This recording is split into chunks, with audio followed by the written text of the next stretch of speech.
Picture a room no bigger than a large wardrobe. Stone floor, no fire, a single candle if you're lucky, nothing if you're not. Now fill it with two women sleeping in the same narrow bed, their bodies pressed together not from affection, but from necessity, because the cold coming up through that floor will find you through wool and cotton and skin and keep finding you until you learn to press yourself against another human being and stop feeling ashamed of it. Add the smell of tallow from the candle stub they blew out 2 hours ago. Add the faint sweetness of rotting straw from the mattress ticking. Add the particular damp of a basement room that never quite dries, that holds moisture in its stones the way living things hold memory, permanently, without effort, without forgetting. And add this, the sound of a woman trying very quietly not to make noise while she peels a leather shoe off a foot that has been screaming at her since Tuesday. That's Victorian England. Not the England of drawing rooms and dinner parties and silk ribbons. Not the England in the paintings, all soft light and leisurely postures. The England underneath that. The England that made the paintings possible by working before dawn and after dark and somewhere in between, trying to survive a problem nobody talked about, nobody painted, nobody wrote poems about, but almost every woman in the country was living with every single day of her life. Her feet. We are going back tonight. Not as scholars looking at social history from a comfortable distance. We're living it. One body, one pair of shoes, everything they would have felt, suffered, bled through, and learned to endure. Because the story of Victorian women's feet is not a small story. It is not a footnote. It is the story of what happens when a society decides that appearance matters more than the body beneath the appearance, and then makes sure that every woman, regardless of her income or her station, pays for that decision with her own flesh. So, I make these history stories, and I genuinely cannot tell if you listen to them to fall asleep, or if you're the kind of person who finds yourself at 1 a.m. reading about the history of corns and bunions and thinking, yes, this is exactly what I needed. Either way, welcome. Get comfortable. Take your shoes off, actually. This one you'll feel differently about shoes by the end. Here we go. Your name is Sarah Marsh. You are 23 years old. You came to London from a village outside Maidstone in Kent 4 years ago with a letter of introduction, a bundle of clothes, a pair of leather boots that were already one size too small when you bought them from the market, and absolutely no idea what this city was going to do to your feet. You know now. You know in the way that women know things in their bodies before they find words for them. You know it every morning when the sound of the 5 o'clock bell reaches you through the floorboards of the basement room you share with Hetty, who works the laundry, and your feet feel the cold of the stone floor before the rest of you's even properly awake, and for a moment, just a moment, before the day's obligations pull you vertical, you lie very still and breathe through the specific knowledge of what the next 14 hours are going to feel like. Not pain, exactly. You stopped calling it pain a long time ago. Pain is something sharp and new. This is something else. This is the texture of your own body. A thing you live inside the way you live inside your clothes, always there, always present, shaping every movement without being the movement itself. You sit up. Hetty is still asleep, or pretending to be, her face turned toward the wall, her breathing slow and deliberate. She'll be up in 40 minutes for the laundry copper. You let her have the extra time. You've been doing this longer. You know the rhythms. The floor hits your feet and they hit it back. A mutual acknowledgement. The stone is cold the way stone is always cold in November. Not just cold to the touch, but cold all the way through. cold that has been sitting in the rock since before the house was built, cold that has absorbed no warmth from any fire because there is no fire in this room and hasn't been since last spring. Your feet curl involuntarily, toes trying to draw away from the surface they're already standing on, the reflex of a body that has not yet accepted the situation. You cross to the basin. The water in it has a thin skim of ice at the edges, not thick enough to break, just thick enough to shatter when your fingers touch it. A quiet sound, almost delicate. You splash some onto your face. The shock of it wakes you up more efficiently than any amount of sleep. Now your stockings. This is a ritual that has its own precise sequence and you never vary it, because varying it means mistakes, and mistakes in the morning mean problems that compound through the day. Left stocking first. Wool, dark, mended 3 times at the heel, with thread that doesn't quite match. Darker than the original, a visible history of repairs. You pull it up carefully over your left foot, over the heel, smooth the fabric along the arch. Feel with your fingers for any bunching at the toe, because bunched fabric at the toe means a blister by noon, and you do not have time for a blister today. Then the right. You're more careful with the right. The right stocking goes over your right foot, and your right foot is the complicated one. Has been since the summer before last, when the seam of a boot split and you didn't notice until the rubbing had opened a sore on the outside of your little toe that took 6 weeks to properly heal and left a ridge of scar tissue that catches on fabric if the fabric isn't perfectly smooth. This is not unusual.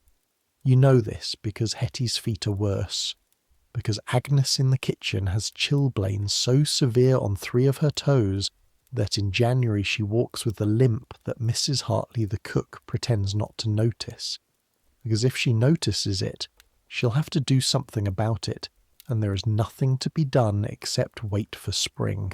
Because the woman who came before you in this position, a girl named Polly from Gloucester, left after 2 years with a bunion on her left foot that had grown so large it pushed through the side seam of her shoe.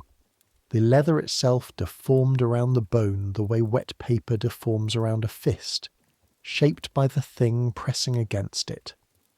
You knew Polly for 6 months before she left. She was not a complaining person. She mentioned her foot twice in 6 months. Once when you asked her directly. Once when you heard her in the passage at 2 in the morning and found her sitting on the bottom stair, holding her shoe, her face very still and tight with the expression you recognize now, the expression that is not quite pain, because pain is too simple a word, more like a continuous negotiation between the body and the mind about how much the body's allowed to take up space in the mind's attention. You lace your boots. These are your working boots, not your good boots, which you keep wrapped in a cloth under the bed and wear only on your days off, which come every other Sunday. The working boots are 3 years old.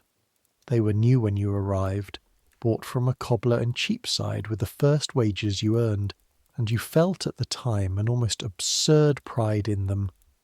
Black leather, lace-up, sturdy soles, respectable. They said you were a person who took care of herself. They do not say that any more. The sole of the left one is beginning to separate at the toe, a gap that has been opening and closing for 2 months, that you've stuffed with a doubled-over piece of paper today to keep the damp from getting in. The heel of the right one has worn down at an angle, the corner going first so that your right foot sits slightly tilted when you walk, which after a long day shifts something in your hip in a way that isn't comfortable. The leather across the toes is creased and white with old salt, the marks of dried sweat, and no amount of polish entirely hides them. You've thought about new boots for 7 months. You have almost bought new boots 4 times. twice getting as far as the cobbler's shop before the arithmetic of your wages versus your necessary expenditures made the decision for you. You tie the laces, you stand, you go upstairs to begin. Now, you should know something before we go further, because the story of Victorian women's feet is not one story. It is at least 3 stories happening simultaneously, all of them terrible in different ways, and they're so different from each other that they might seem to have nothing in common, except they do. They share this. Every woman's foot, regardless of her class, regardless of her income, regardless of whether she lived in a basement or a drawing room, was being shaped by her shoes in ways that had nothing to do with comfort and everything to do with appearance. But let me give you the numbers first, because numbers make things real. In 1881, London's population is approaching 5 million people. Roughly half of them are women. Of those women, virtually every single one, from the charwoman sleeping in a court off Bermondsey to the Duchess waking in Mayfair, is wearing shoes that were designed with no understanding of and very little concern for the shape of the human foot. Here is the shape of the human foot. It is widest at the ball, where the toes begin to spread. The big toe, under natural conditions, points slightly outward. The arch curves up from the inner edge. The heel is rounded. Toes of different lengths radiate outward from the widest point, the big toe longest, the others stepping down. Here is the shape of the fashionable Victorian shoe. It is narrowest at the toe, which comes to a point. The big toe is forced inward by this narrowing. The heel is elevated, shifting the body's weight forward onto the ball of the foot. The sole is thin, offering little padding between foot and ground. The shoe does not distinguish between left and right, not until late in the century. And even then the distinction is so slight as to be almost theoretical. What happens when you put a foot shaped like a foot into a shoe shaped like that?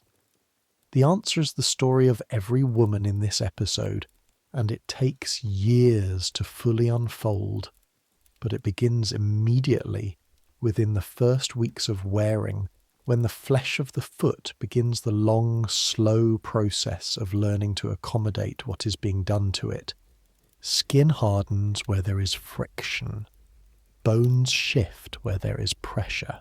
Joints inflame where the angle is wrong. Nails, pressed against leather that does not give, grow inward. Toes, crowded together, begin to overlap or to curl, the joints buckling because there is nowhere else for them to go. This is what they called, in polite Victorian medical discourse, the foot question. The fact that it was called a question, as if the answer were genuinely uncertain, tells you something about the era. The answer was not uncertain. The answer was obvious. The shoes were the problem. The shoes had always been the problem, but the shoes were not going to change. Not substantially. Not for decades. Because the shoes were not really about feet. The shoes were about ankles, and what ankles meant, and what a woman's visible body meant, and who got to decide those meanings. But we'll get to that. First, you have work to do. The house you work in belongs to a Mr. and Mrs. Edward Hartley, not the cook Mrs. Hartley, who is unrelated, a coincidence that causes minor confusion among new staff. Mr. Hartley is in trade, specifically wool, with offices near the Barbican, and he has been prosperous enough for long enough that the prosperity has begun to soften at the edges, to become something a little like gentility, though not quite there yet. The house is in Islington, tall, terraced, respectable. 5 floors, including the basement.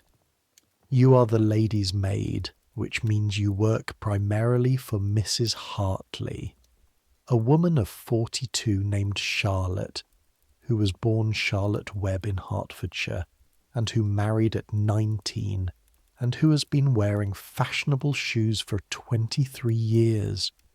You will see Mrs. Hartley's feet today. You see them most days as part of your work.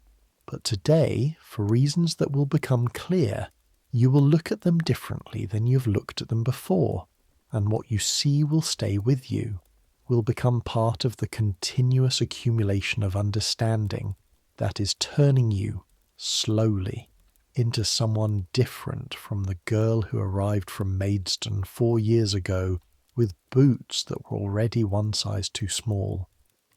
But first, the morning. The morning in a house like this begins in layers, the servant's morning preceding the family's morning by several hours, a separate temporal universe running parallel to the one the family inhabits, invisible to them, necessary to them, never acknowledged. You are among the earliest of the indoor servants to move through the house. This is by design. Your job requires you to be ready before Mrs. Hartley wakes, which means you need time first for yourself, then for preparations. You move through the basement passage toward the back stairs. The floor down here is flagstone, the same cold stone as the bedroom, worn smooth by decades of feet in exactly the shoes you're wearing, the domestic procession of servants moving back and forth along paths that never vary. The smooth places in the stone are a kind of fossil record. Here is where people walked, again and again for years, until the stone remembers them. Your boots make a particular sound on this floor, a slight drag on the left side from the heel that is worn at an angle. You notice it every morning, and every morning you tell yourself you'll find the money for new boots this week, and every week the week passes and you haven't found the money, and the sound continues. The kitchen is already lit and warm, a fire in the range, Agnes at the copper preparing water, moving carefully with her feet that hurt. The limp barely perceptible, but there if you know to look for it. Mrs. Hartley the cook, the real Mrs. Hartley, is at the table with her first cup of tea of the day, a woman who wears carpet slippers in the kitchen from 6 in the morning until she changes into proper shoes at 8. Her feet are her private rebellion. She's earned it. She's been cooking in houses like this for 20 years. Cold out, she says, not looking up. Getting worse, you agree.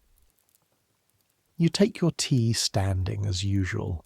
There is a stool at the kitchen table, but you don't take it because it would mean sitting beside Mrs. Hartley the cook, and there is a hierarchy to observe even here, even at 6 in the morning, even among people who technically share a basement. You drink standing and look at the window, the small rectangle of it at street level, boots and shoes passing on the pavement outside, just the bottoms of people, just their feet, the particular November mud already working at the leather. Then upstairs. The back stairs are wooden, narrower than the main staircase by exactly the degree necessary to make it clear they are not the same thing. You go up 2 flights to the first floor, then along the corridor to Mrs. Hartley's dressing room. The dressing room is warm. This is the first luxury you encounter each morning, the fact of warmth, because the housemaid comes up at 5:30 to lay the fire, and by 6 it has been burning for half an hour, and the room holds heat in a way the basement never manages. The walls are papered in pale green, a print of small flowers, faded now to something softer than it was originally intended. The dressing table has 3 mirrors, angled to show a woman 3 different versions of her own face simultaneously. There are bottles of scent and pots of cream, and small brushes of various purposes arranged in a specific order, an order you maintain, an order you could reconstruct in the dark. On the floor beside the dressing table where you left them last night after cleaning and polishing them are Mrs. Hartley's shoes. You pick them up one at a time and hold them in the light.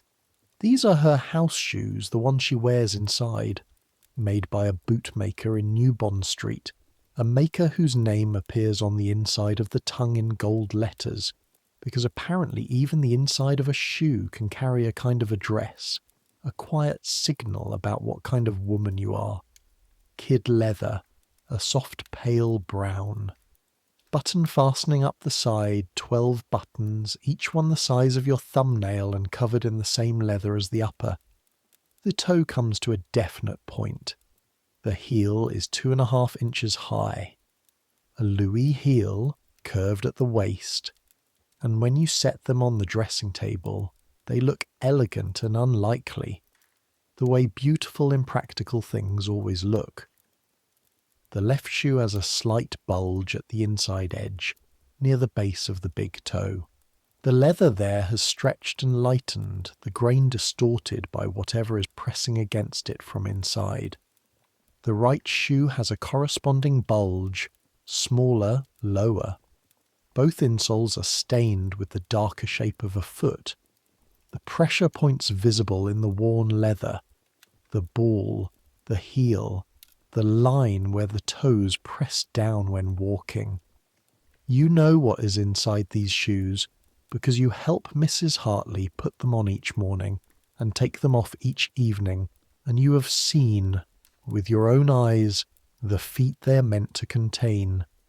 But you'll get to that. For now, you polish the buttons with a small cloth until they gleam. You check the stitching at the toe of the right shoe where it has been pulling slightly for 3 days. You hold the heel of the left one and test the set of it, the way the heel sits against the upper, feeling for any give. There is little, not enough to report. Not yet. You set them down. You prepare the morning. You wait. Mrs. Hartley's bell rings at 7:15.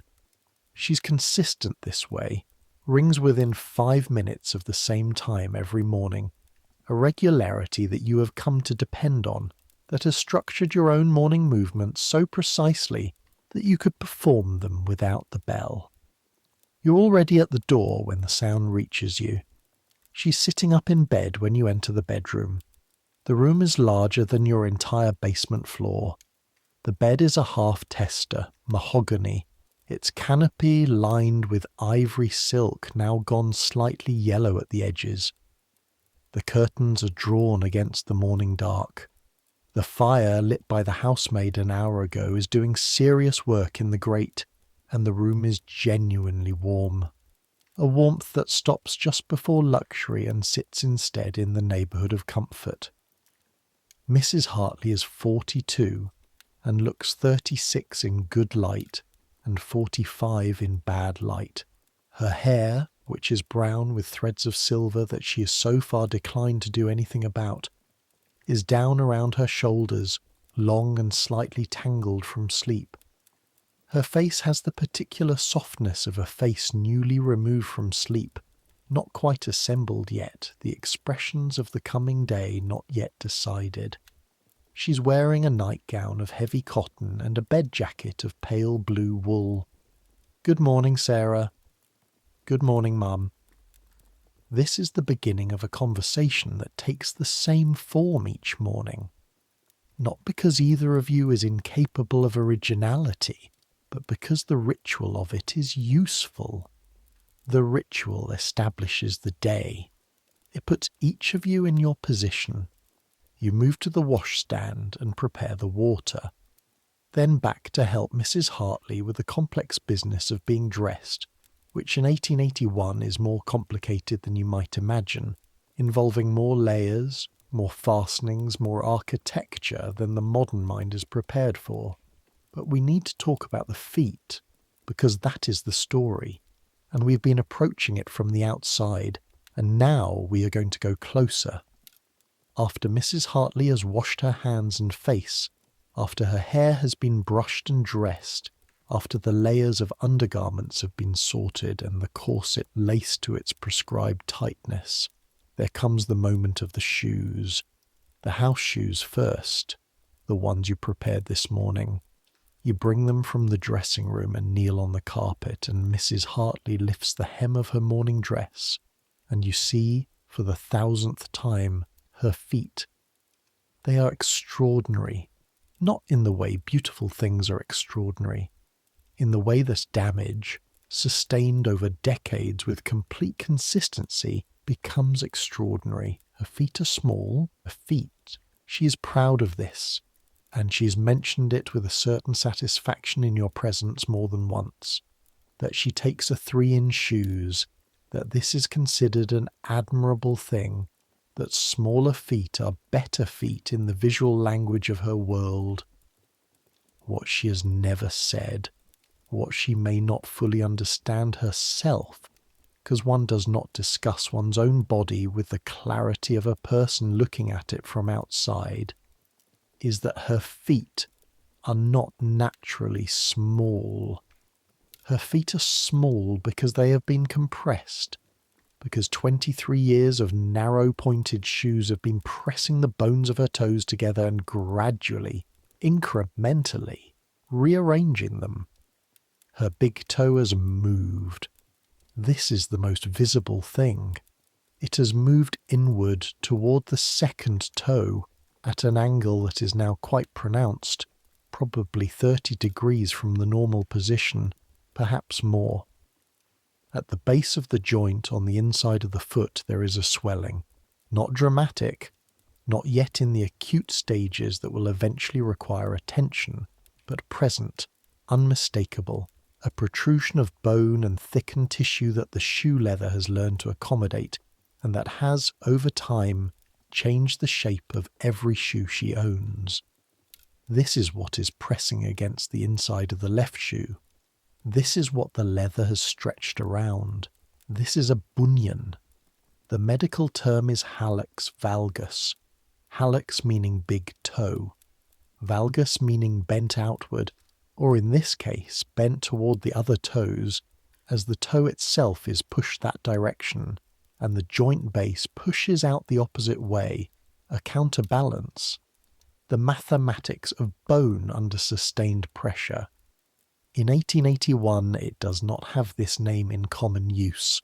In 1881 it is simply called a bunion, or sometimes a bunion, or it is not called anything at all because women do not discuss the condition of their feet in social settings and in private settings with their doctors. The subject of a woman's feet is approached with a kind of medical bashfulness that makes genuine diagnosis difficult. Her second toe has begun to curl slightly, the joint lifting, the tip pressing down. This is the beginning of what will eventually be called a hammer toe, the tendon shortened by years of being pressed against the inside of the shoe's toe, unable to lie flat.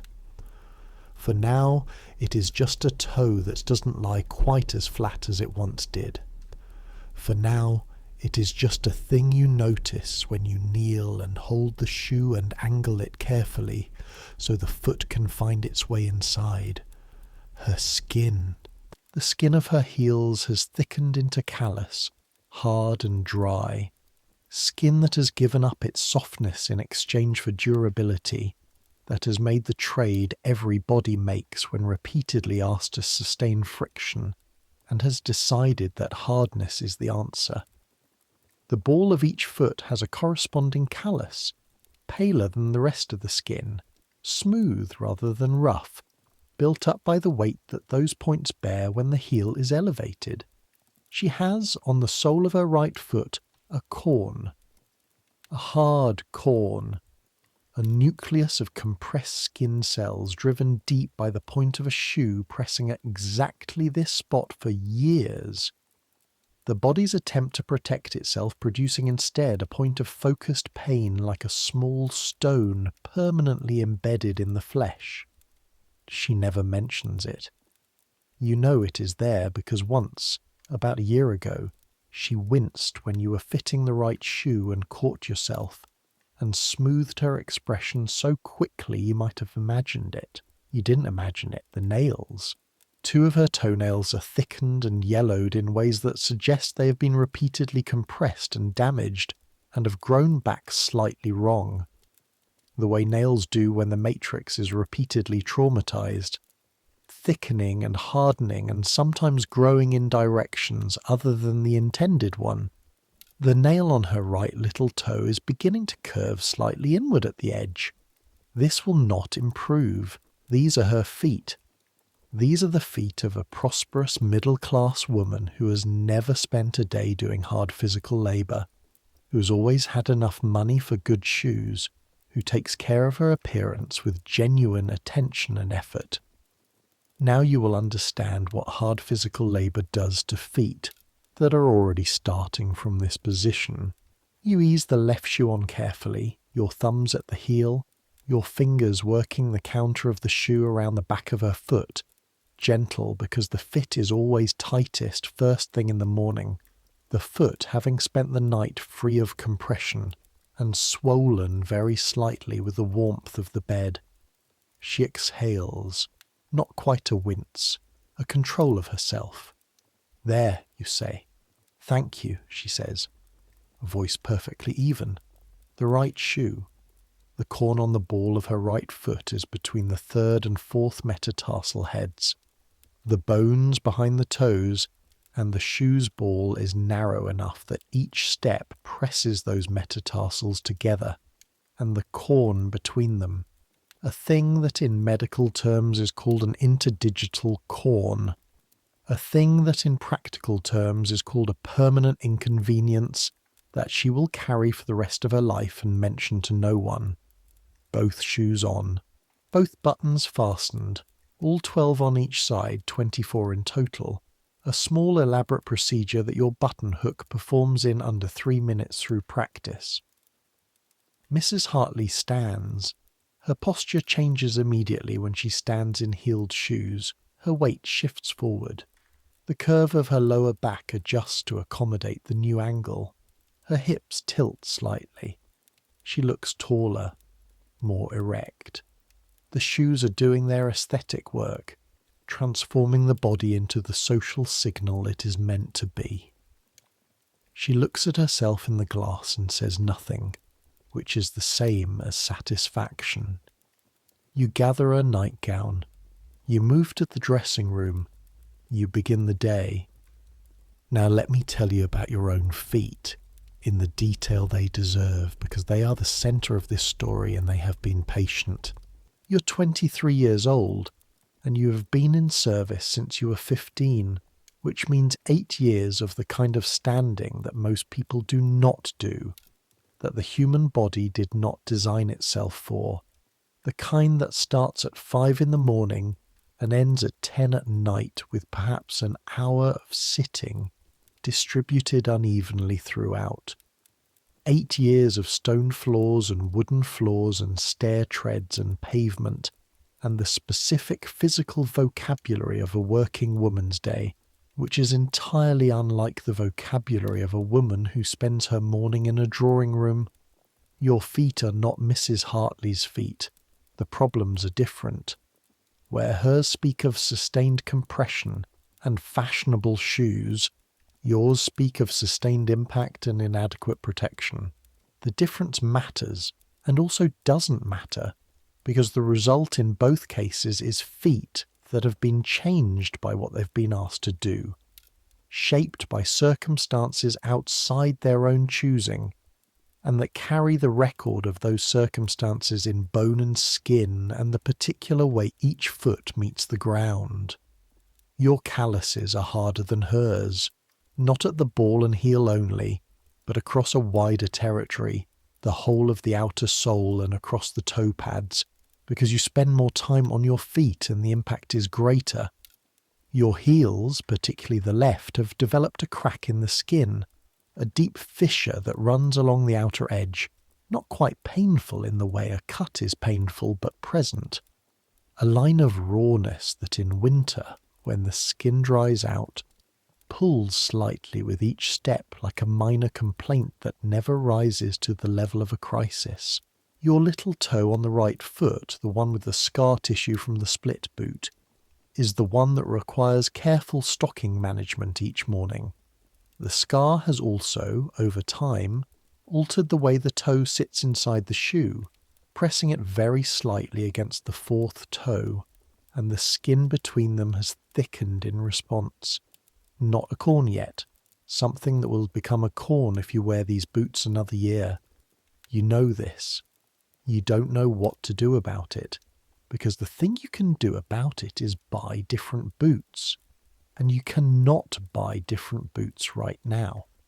You have the beginning of a bunion on your left foot, much smaller than Mrs. Hartley's, much earlier in its development, the joint just beginning to show a slight protrusion, the big toe just beginning to angle very slightly inward. You noticed it about 8 months ago. You've thought about it perhaps twice a week since then. There is nothing particular to think about it. It is a fact, like the crack in your heel and the scar tissue on your little toe and the way your right hip aches at the end of very long days. It is a fact of your body. Here is something that is useful to know. You have never had a pedicure. This is not because pedicures do not exist. They exist after a fashion. The chiropodist exists, a profession that in 1881 occupies a position somewhere between medicine and quackery, that involves the management of corns and calluses and ingrown nails with instruments that range from the legitimate to the alarming, and that charges fees that are entirely beyond your means. Mrs. Hartley sees a chiropodist. She sees him every 6 weeks, and he comes to the house. A small man with precise hands named Mr. Finch, who carries a leather case of instruments and speaks in the soothing tones of a professional whose clientele require gentleness. You have watched him once from the corridor, the door left slightly ajar, Mr. Finch kneeling on a low stool before Mrs. Hartley's chair, her foot resting on a folded towel, his instruments moving with a careful precision that is almost like watchmaking. She does not mention Mr. Finch afterward. He is maintained in the category of private arrangement, like her doctor and her seamstress, present but not discussed. The care of her body, in all its particulars, is a private matter. You cut your own toenails when they need cutting, which you gauge by feel by the pressure against the inside of your boot, and you do it with a small pair of scissors that you've kept for 4 years, sitting on the edge of your bed in the basement room by candlelight, taking care with the angle because straight across is supposed to prevent ingrown nails, a piece of information given to you by your mother, who gave you very little advice about the practicalities of your body, but gave you this, precise and emphatic, as if she knew something. You do not own a nail file. You have used the rough edge of a stone to smooth the edges when they catch, which is not ideal but is effective enough. Your feet receive no other treatment. No cream, no oil, no soaking. Warm water, which is a luxury when you can arrange it. Cold water, which is not, always. And the management of problems as they arise, the doubled stocking fabric over a blister, the strip of cloth wrapped around a heel to protect the crack in winter, the careful arrangement of padding inside a boot that is too tight in the wrong places. This is what care of Victorian women's feet looks like at your income level. Not neglect, exactly. Management. The continuous low-level work of keeping a body functional in conditions that consistently ask too much of it. But now, let us leave the bedroom and go into the city, because there is a city out there, and it is November, and you are going to walk through it today, and the city has opinions about feet and shoes that are going to make themselves known. Mrs. Hartley has an errand for you this morning. She needs a length of particular ribbon, a specific shade of gold brown that she has seen at a draper's in Oxford Street, and she wants it today because her dressmaker is coming on Thursday, and this ribbon is necessary for a detail of a particular bodice that she's been working toward for 3 weeks. The shade matters. The shade is not something she trusts to anyone else's judgment in ordinary circumstances, but Sarah, she tells you, has been with her long enough to know. Sarah understands the difference between the gold brown that is too warm and the gold brown that is too cool, and the correct one, that sits exactly between the two. This is a compliment. You receive it in the way you receive compliments from Mrs. Hartley, with a thank you and a quick internal filing of it under the evidence that you're doing the job correctly. Then she adds, while you're at it, she'd like you to stop at the bootmakers in New Bond Street. The right shoe, the house shoe, the one you noticed has a slight loosening of the heel this morning, needs to go in. Wrap it well before you go out. You've been waiting for this instruction, and now it has arrived. The bootmaker, Mr. Carmichael in New Bond Street, who makes Mrs. Hartley's shoes, and who has, over the 3 years of your bringing shoes to him for minor repairs and adjustments, spoken to you perhaps 8 or 10 times in sentences of more than 3 words, and whose shop is one of the places in London that you know well without being part of, like the butcher's and the lending library and the church where you sit in the back pew on your Sundays off. But we are getting ahead of ourselves. First you need to get ready to go out. Going out in November 1881 is its own preparation. You change your white apron for your outdoor clothes, the coat that is dark blue and has been dark blue for 3 years and is still presentable at the cuffs if you're not too particular, the hat that you pin carefully, because hats are visible indicators of status even among servants, and you are a lady's maid and therefore represent the household in the street, and the other pair of boots.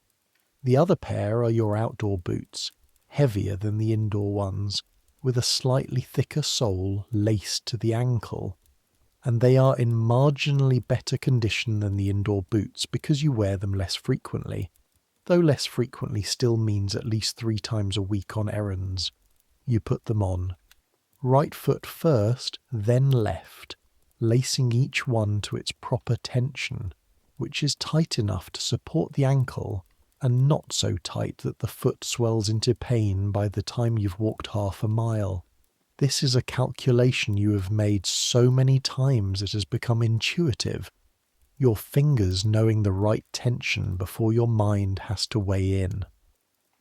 The split in the sole of the left indoor boot, currently stuffed with folded paper, is not something you need to manage today. These outdoor boots are intact. You wrap Mrs. Hartley's shoe in a piece of cloth, put it in your basket, add the list of the ribbon requirements written in Mrs. Hartley's precise hand on a folded piece of paper, and go out through the front door, which is the door you use when you're representing the household in public, not the tradesman's entrance, because the distinction matters and because Mrs. Hartley has made it clear which door is appropriate for which purpose. The street outside is November, cold in a way that is not dramatic but is absolute. A damp cold that finds all the gaps in your clothing and settles in. The pavement is damp from earlier rain, and there is a particular quality to the cobblestones at this hour, slick in a way that is not quite ice but is not quite friction either, requiring a certain adjustment of your gait, a slight shortening of your stride, and a shift in where you plant each foot. You have learned to walk on cobblestones the way you've learned to manage everything about this city, through repetition until the adjustment becomes unconscious.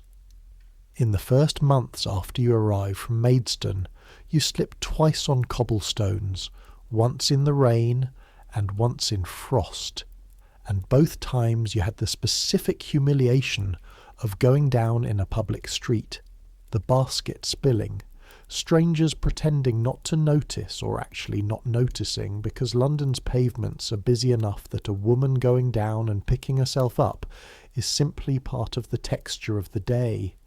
You learned. Your body learned. Now you walk on wet cobblestones with the unconscious caution of someone who has internalized the danger and made it part of the body's default setting. The route to New Bond Street takes you down the hill from Islington toward the Angel, then south along City Road, then west through a series of streets that vary considerably in their character, from the relatively wide commercial streets near the city to the narrower residential streets of Bloomsbury, and finally to the broad noise of Oxford Street. This is about 2.5 miles. On a dry day with good shoes, it takes you perhaps 45 minutes. Today it will take an hour, because the pavements are wet, and there are sections of broken stone on City Road where water has pooled in the dips, and you have to navigate around them.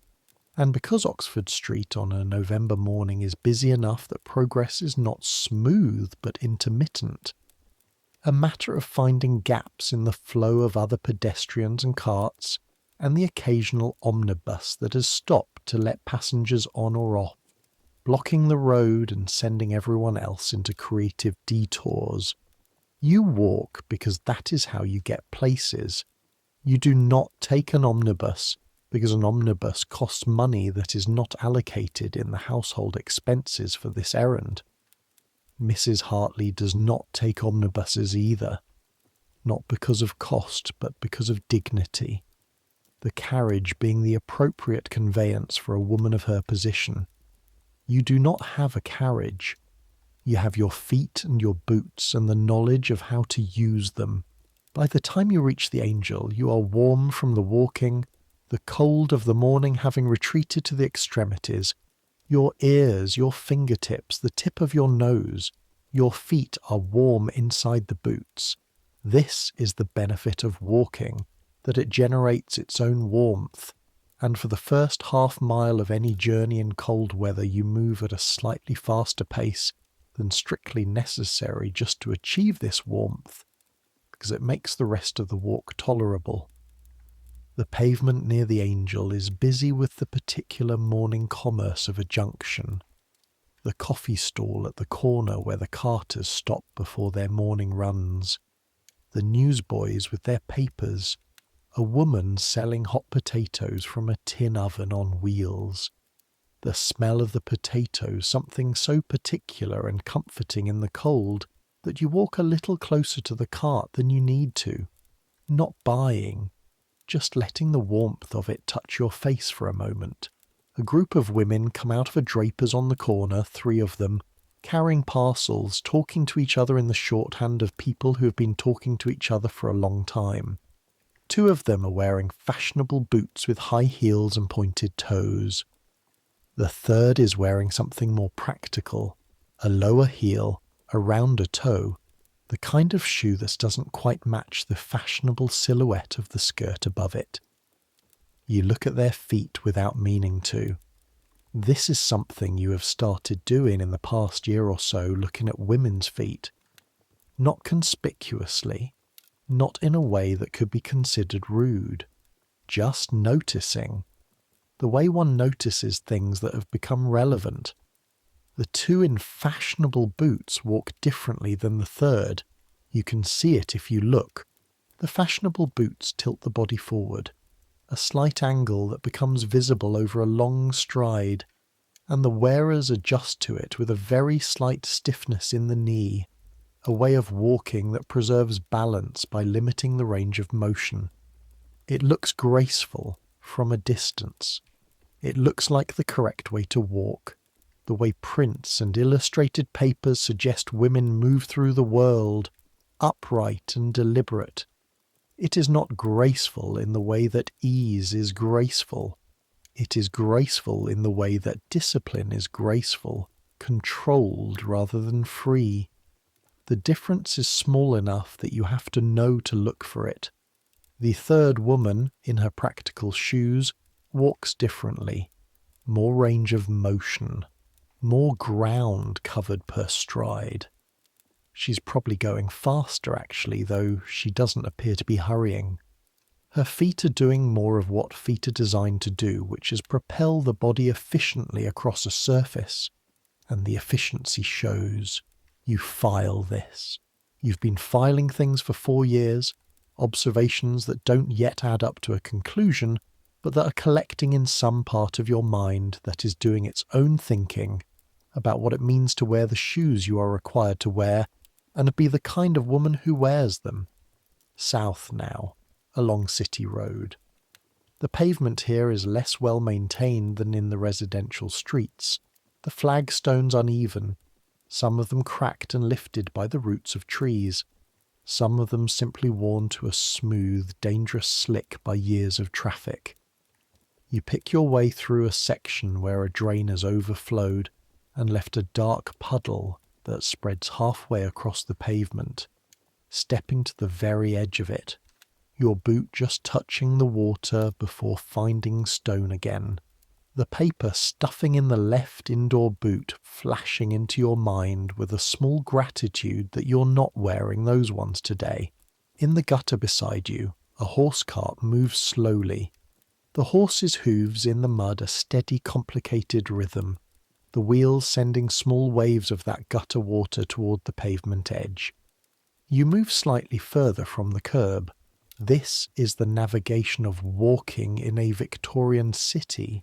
The constant small adjustments to an environment that is not particularly designed for pedestrians, and particularly not for pedestrian women, who have the additional challenge of skirts that drag in puddles and cannot be raised in public above a certain height without attracting undesirable attention. You're thinking as you walk about the ribbon, gold brown, not too warm, not too cool.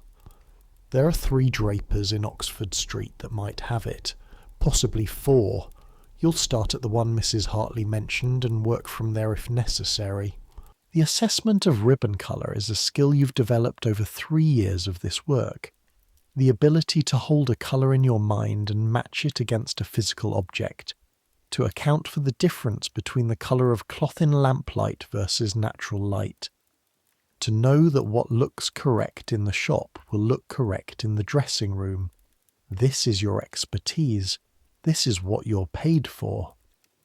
Alongside the knowledge of how to dress and undress a woman in the complicated architecture of Victorian undergarments, how to dress hair to 3 or 4 standards appropriate to different occasions, how to manage the small social machinations that a woman of Mrs. Hartley's position requires support with, how to keep her possessions in order and her affairs running smoothly, and her relationship with the household smooth enough that she can inhabit it without having to think about it.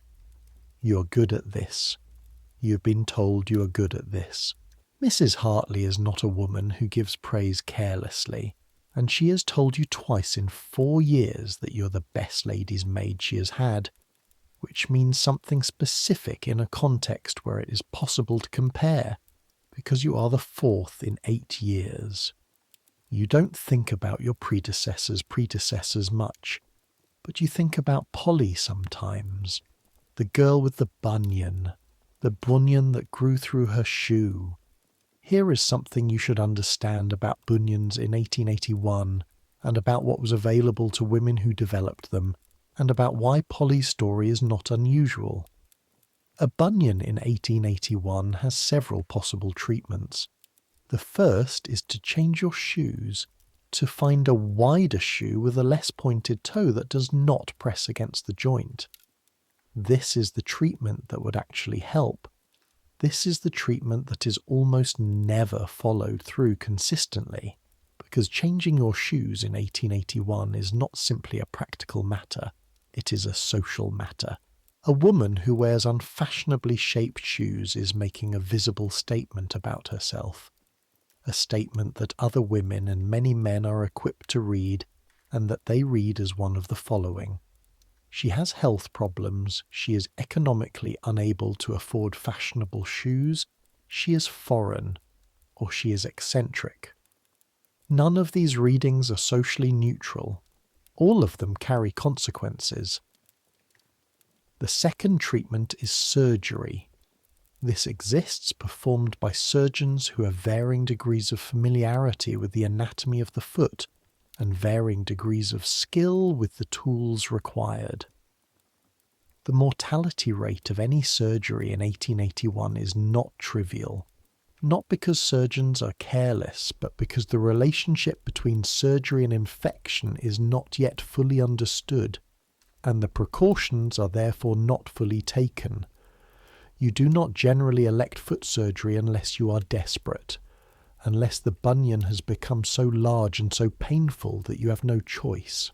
The third treatment is what most women actually do, which is a combination of the following: wearing shoes that are slightly too large in the hope that the extra space accommodates the joint, padding the joint with cotton wool or sheepskin to reduce friction, applying various preparations of belladonna or opium mixed into liniment to reduce the localized inflammation, seeing the chiropodist who removes the hardened tissue around the joint and provides temporary relief, and continuing to wear fashionable shoes because the alternative is to change your social signals in ways you're not willing to do.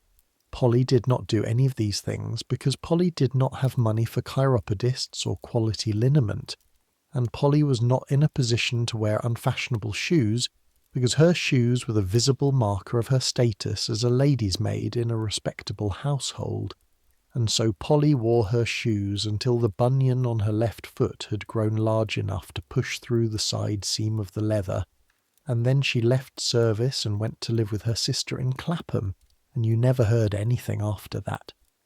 You think about this sometimes, not constantly, not with any particular emotion, just as a fact that you have stored in the part of your mind that is doing its thinking about shoes and feet, and what they mean and what they cost. You have arrived at the corner of Oxford Street. The street hits you the way it always does, with volume first, the noise of it before anything else, the carts and the omnibuses and the criers and the general percussion of several thousand people and animals and vehicles all doing their various things within 100 feet of each other. Oxford Street in 1881 is the commercial heart of London in a particular way, not the ancient commercial heart which is the city, but the consumer commercial heart, the place where things are bought and sold for personal use by the growing middle class that has enough disposable income to buy things and has developed corresponding desires, and it has the shops to serve both the income and the desire. The drapers' establishments are the most important of these. The great department stores are beginning to appear, not yet fully formed but emerging, the large single-building enterprises that will eventually replace the specialized shop, but for now coexisting with it. The drapers selling cloth and notions and haberdashery alongside the emergence of the department store that will sell all of those things, and also furniture and food and ready-made clothes. You turn west along the pavement, basket over your arm, navigating the stream of morning pedestrians. The pavement here is better maintained than City Road. The wealthier the street, the better the pavement. This is a rule of London that works with very few exceptions. The flagstones are level, the curbs are in good repair. There are gas lamps at intervals that haven't been lit yet because it is morning, but that will be lit by 4 o'clock when the afternoon darkens into evening. There are crossing sweepers at the major intersections, young boys and old men who sweep the horse muck from the crossing points for the benefit of the fashionable women whose skirts cannot be dragged through it, and who accept the coins offered in return with the particular professional deference of people who need those coins and know it. You watch a woman stop to pay a crossing sweeper. She's in her 30s, well dressed, a servant of some kind, you think, perhaps a housekeeper or a superior lady's maid from an establishment grander than yours.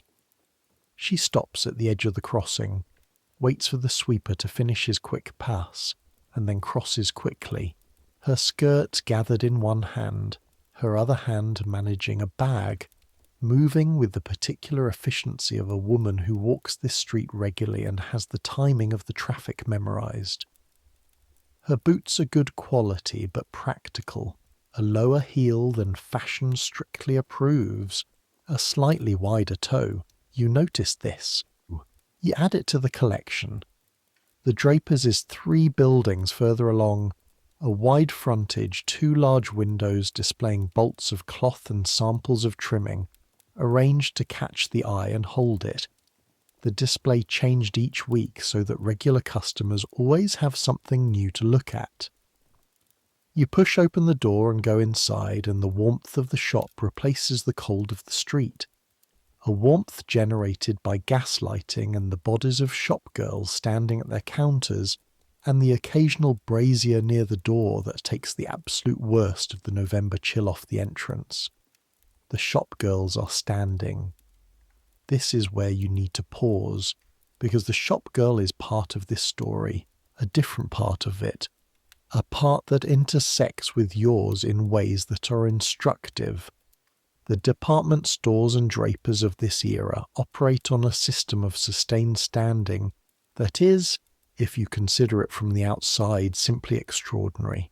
The shopgirls, who range in age from about 14 to 30, and who are paid wages that are barely survivable in London, are required to stand behind their counters for the entirety of their working hours, which might be 12 hours a day, 6 days a week. They are not permitted to sit. There are no chairs behind the counters.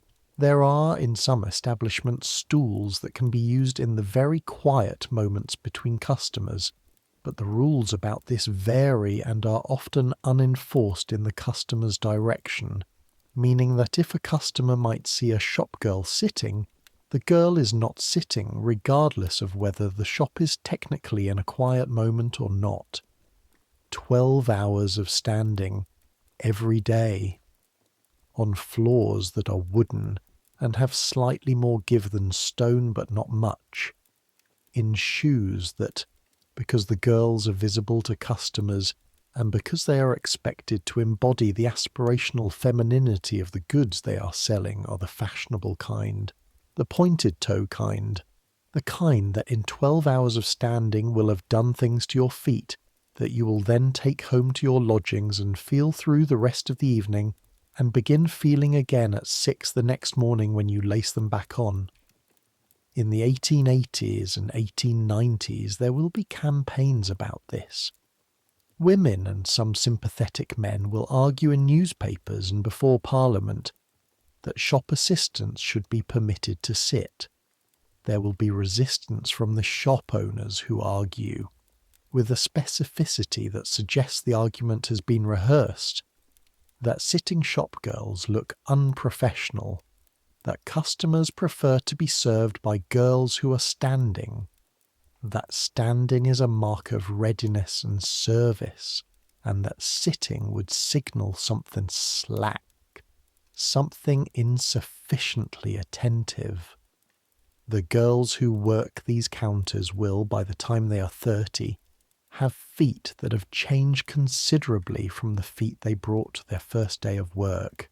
The changes will be different in character from Mrs. Hartley's changes and different from yours, but they will be in the same direction, the direction of permanent alteration from whatever the natural state might have been, the direction that all feet go when they are systematically asked to bear more than they were designed for. But right now, this morning, the shop girl who comes to serve you is perhaps 20, with dark hair and a composed expression and the particular posture of someone who has learned to stand comfortably by finding the internal alignment that makes the hours manageable. "Good morning," she says. "May I help you?" You explain about the ribbon. The gold brown, not too warm, not too cool. You produce Mrs. Hartley's folded note. The shop girl reads it and nods, and goes to the cases behind the counter and begins pulling out cards of ribbon, laying them on the counter in a spread that she angles toward the light from the window. You look at them, you look at each one, you make the assessment. There is one that is almost right. Almost. But in the morning light from the north-facing window, it reads slightly too warm, too much orange in it. The kind of thing that will look correct in a gaslit shop and wrong in an afternoon drawing room. You tell the shop girl this. She considers. She goes back to the cases and returns with 3 more cards. The second of these 3 is correct. You know it immediately, the recognition landing with the certainty of a comparison that has been waiting for the right thing to compare to. This is what Mrs. Hartley meant. This is the gold brown that is neither too warm nor too cool. This one, you say. The shopgirl does not look surprised. She has, you think, been watching you assess the cards with the attention of someone who knows what she's doing, and she has perhaps revised her initial reading of you, which was probably a servant on an errand, and moved to something more specific, a servant with expertise on an errand. How many yards, she asks. You consult the note. 4 yards with a quarter for wastage. You confirm this. The girl measures and cuts and folds and wraps with the efficiency of someone who has done this many thousands of times, who could probably measure ribbon in her sleep, whose hands have developed their own knowledge of the correct tension on the measuring tape and the angle of the scissors. You pay. You put the ribbon in your basket. You thank her. You go out. New Bond Street now. This is south of Oxford Street. A slightly different register of commercial life. The craftsmen and tradesmen whose goods are expensive enough to require a good address. The jewellers and tailors and shoemakers whose clientele arrive by carriage rather than on foot, and whose shop fronts express a certain quiet confidence in the quality of what's inside. Mr. Carmichael's bootmaker is in a narrow building between a glover's and a purveyor of hats. The sign above the door reads, J. Carmichael, Boot and Shoemaker, established 1851. Warrant to Her Majesty the Queen. That last detail is displayed in smaller letters, but is perhaps the most important, establishing Mr. Carmichael's credentials to a standard that requires no further argument. You go in. The shop is small and smells of leather. A smell that is actually several smells braided together. The raw leather before working, which is animal and earthy. The worked and polished leather of the finished articles, which is darker, more complex, with a particular sweetness in the wax. The adhesives used in the sole work, sharp and chemical, and underneath all of it the smell of the wood last that the shoes are formed on, dry and faintly dusty. On shelves along one wall, completed shoes in various stages of completion and various stages of the process from last to finished article. On a table near the window, tools of extraordinary specificity, awls and knives and pincers and lasts of different sizes and shapes. The tools of a trade that has been refined over centuries into something approaching its own kind of science. Mr. Carmichael is at the back of the shop, a man of perhaps 55, lean, with large precise hands that are slightly stained with wax and dye, the hands of a person who works closely with materials over many years. He looks up when you enter. Miss Marsh. Good morning. Good morning, Mr. Carmichael. Mrs. Hartley's right house shoe. The heel is beginning to go. He takes it from you, unwraps it, holds it in the light, turns it, presses his thumb against the heel. He does not say anything for a moment, just examines. The upper needs attention too, he says.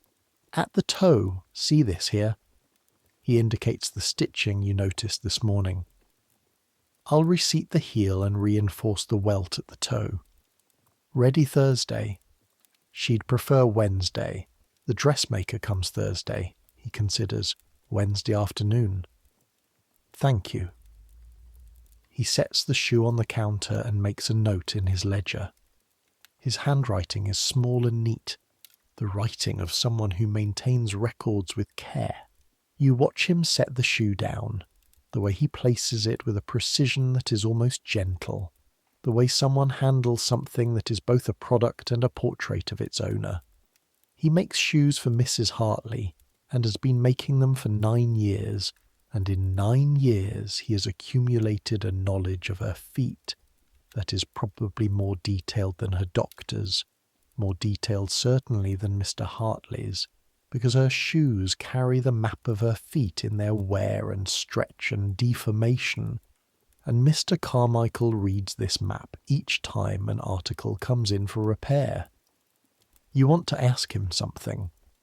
You've been wanting to ask him something for a long time, building toward it in your mind, not quite finding the right form of words. Today, for some reason, it seems possible. Mr. Carmichael, you say. He looks up. The bunion on her left foot. Does it give you trouble with the fitting? He looks at you for a moment. Assessing. Not offended, you think. More as if he's deciding something. It's progressed, he says, which is not quite an answer to what you asked. I noticed, in the last year. Shoes are part of the cause. I tell her every time she comes in. A wider last, a lower vamp at the toe. She considers it. But. He looks at the shoe on the counter. A woman of her position has expectations about her appearance. A wider toe box is not what those expectations currently allow for. You understand this. You understand it completely. What happens, you ask, if it continues? Continues as it's going? He says it as if calculating. In 5 years, perhaps 3, the left shoe will be difficult to fit in any standard pattern. I'll have to bespoke every pair to accommodate the joint, at additional cost. In 10 years, if nothing changes, she'll be looking at a joint that has progressed to the point where the pain will be sufficient that she'll reconsider the question of the wider last. Pain is a better argument than common sense. He says this last sentence without expression. It is not, you think, a criticism. It is an observation from 9 years of watching exactly this sequence with exactly this kind of woman. And for someone who works, you ask? In service, standing all day, similar situation. Now he does look at you differently, just slightly. Worse, he says. The standing accelerates everything. More time on your feet means more pressure, means faster change. A servant with a developing hallux valgus, standing 12, 14 hours a day in a pointed shoe, will progress to serious deformity in half the time it takes a woman who sits most of the day. There is a pause. The answer for anyone, regardless of position, he says, is a properly fitted shoe, wide enough at the toe, low enough at the heel for daily use, made on a last that corresponds to the actual shape of the foot, rather than the idealized shape that fashion prefers. He looks down at the counter. I make those shoes. I make them for women who ask me to, and who are able to choose function over fashion. I don't make many of them. You think about this on the walk back. You think about it for a long time. The streets between New Bond Street and Islington are familiar to you in the way that routes become familiar. Not just the landmarks, but the specific textures and gradients. The places where the pavement has a slight tilt. The corner on City Road where there is always a particular smell in the morning from the tannery 2 streets over. The stretch near the Angel where the gas pipes under the road have been imperfectly repaired, and there is a slight depression that catches water, and you step around it automatically now without thinking, the body having its own map. Your feet, inside your outdoor boots, have reached the particular condition of mid-morning walking, not yet the afternoon fatigue, but past the initial cold of the morning. Warm now, slightly damp from the exertion of walking, the heat of movement trapped inside the leather creating its own small ecosystem.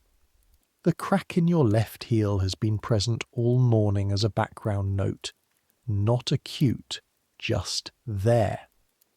The scar tissue on your right little toe has, at some point in the last hour, begun to give off a faint complaint, probably because the boot on that foot is sitting very slightly differently than it usually does, some small shift in the layering of the stocking.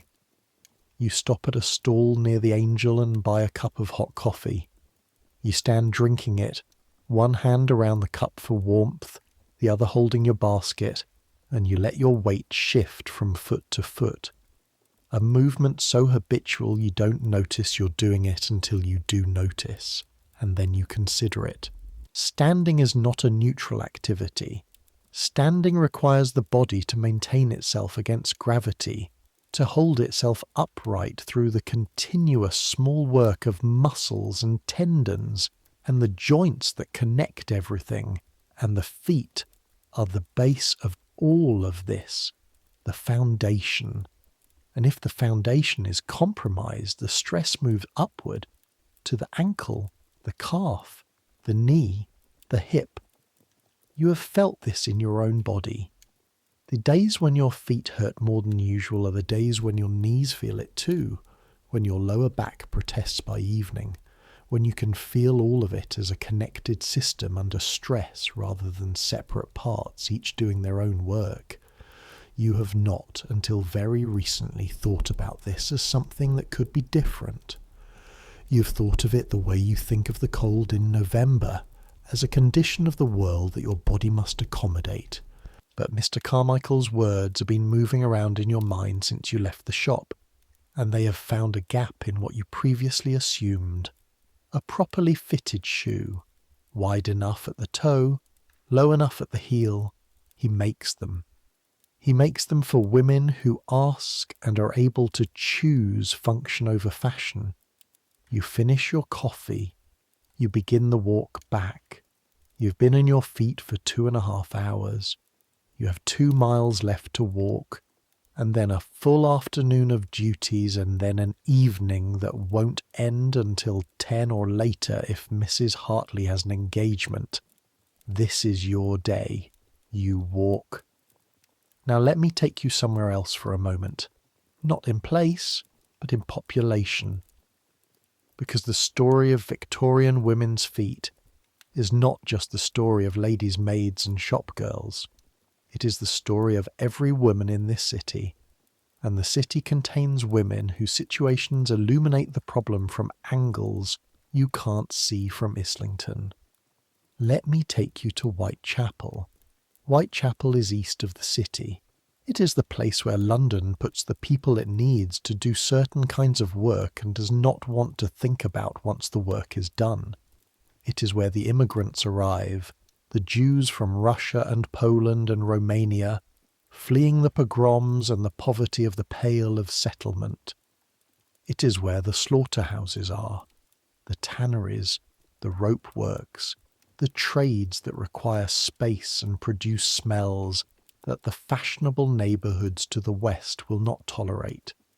It is where the lodging houses are, the 3-penny a night establishments where a bed means a shelf in a room of 12 shelves, where a woman can rent a place to stand for a halfpenny if she has no more than a halfpenny. In Whitechapel in 1881, a woman named Hannah Cohen is mending boots. She does this from a table in the front room of 2 rooms in a court off Wentworth Street. The 2 rooms housing herself and her husband and 3 children. The table taking up most of the available floor space, the materials of the work, the leather scraps and thread and awl and wax covering most of the table. Hannah Cohen is 31 years old.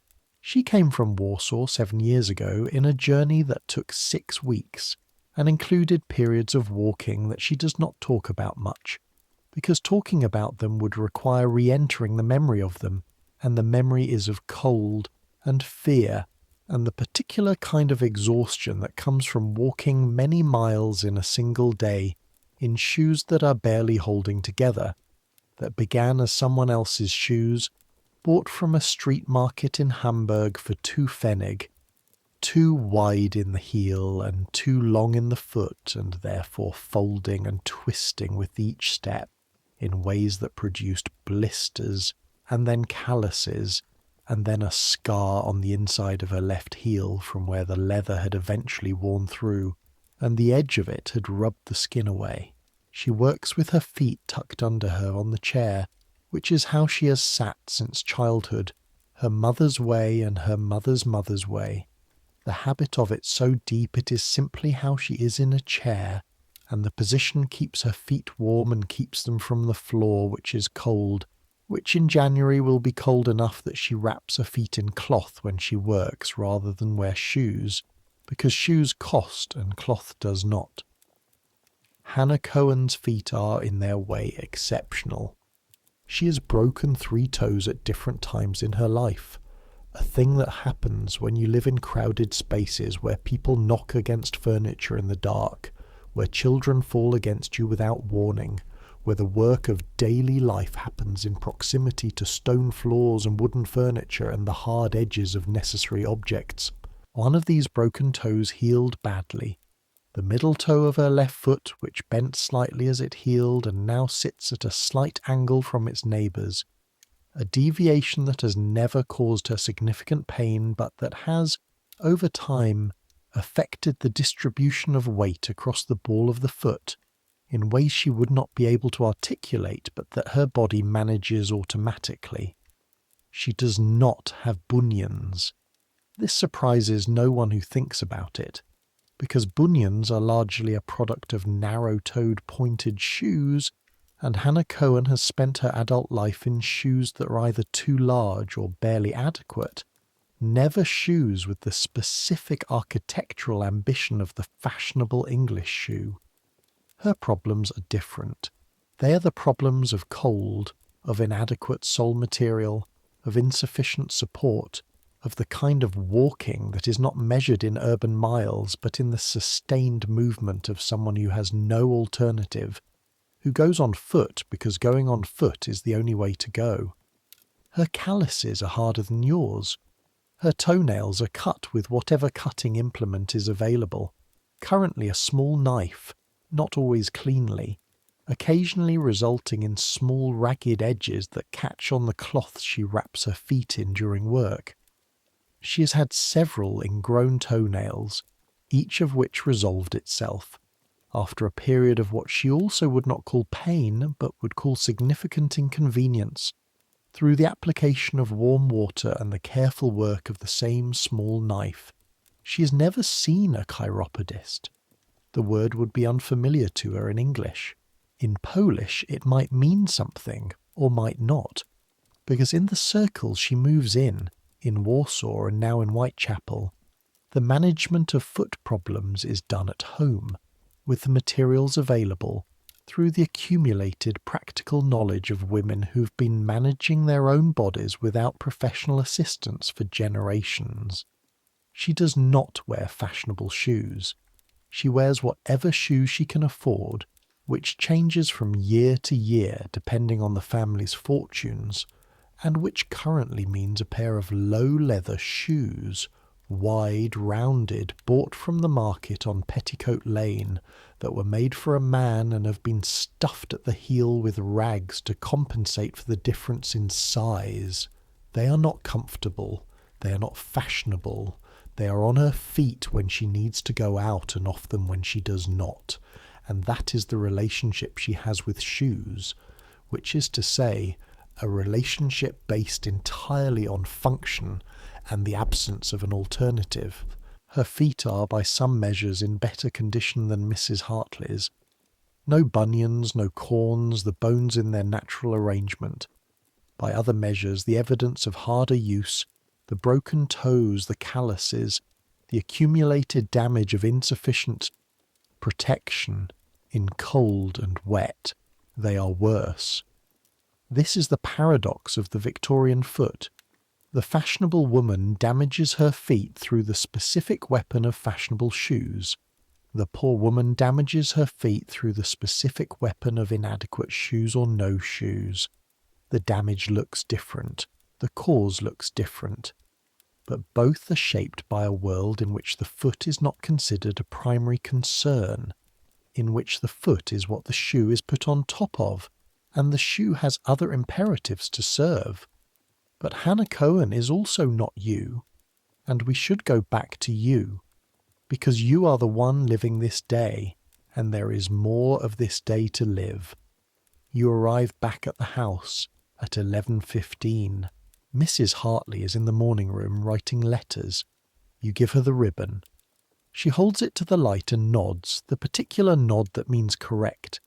Not thank you exactly. More like, yes, this is what I expected. Confirmation that the world has worked properly today.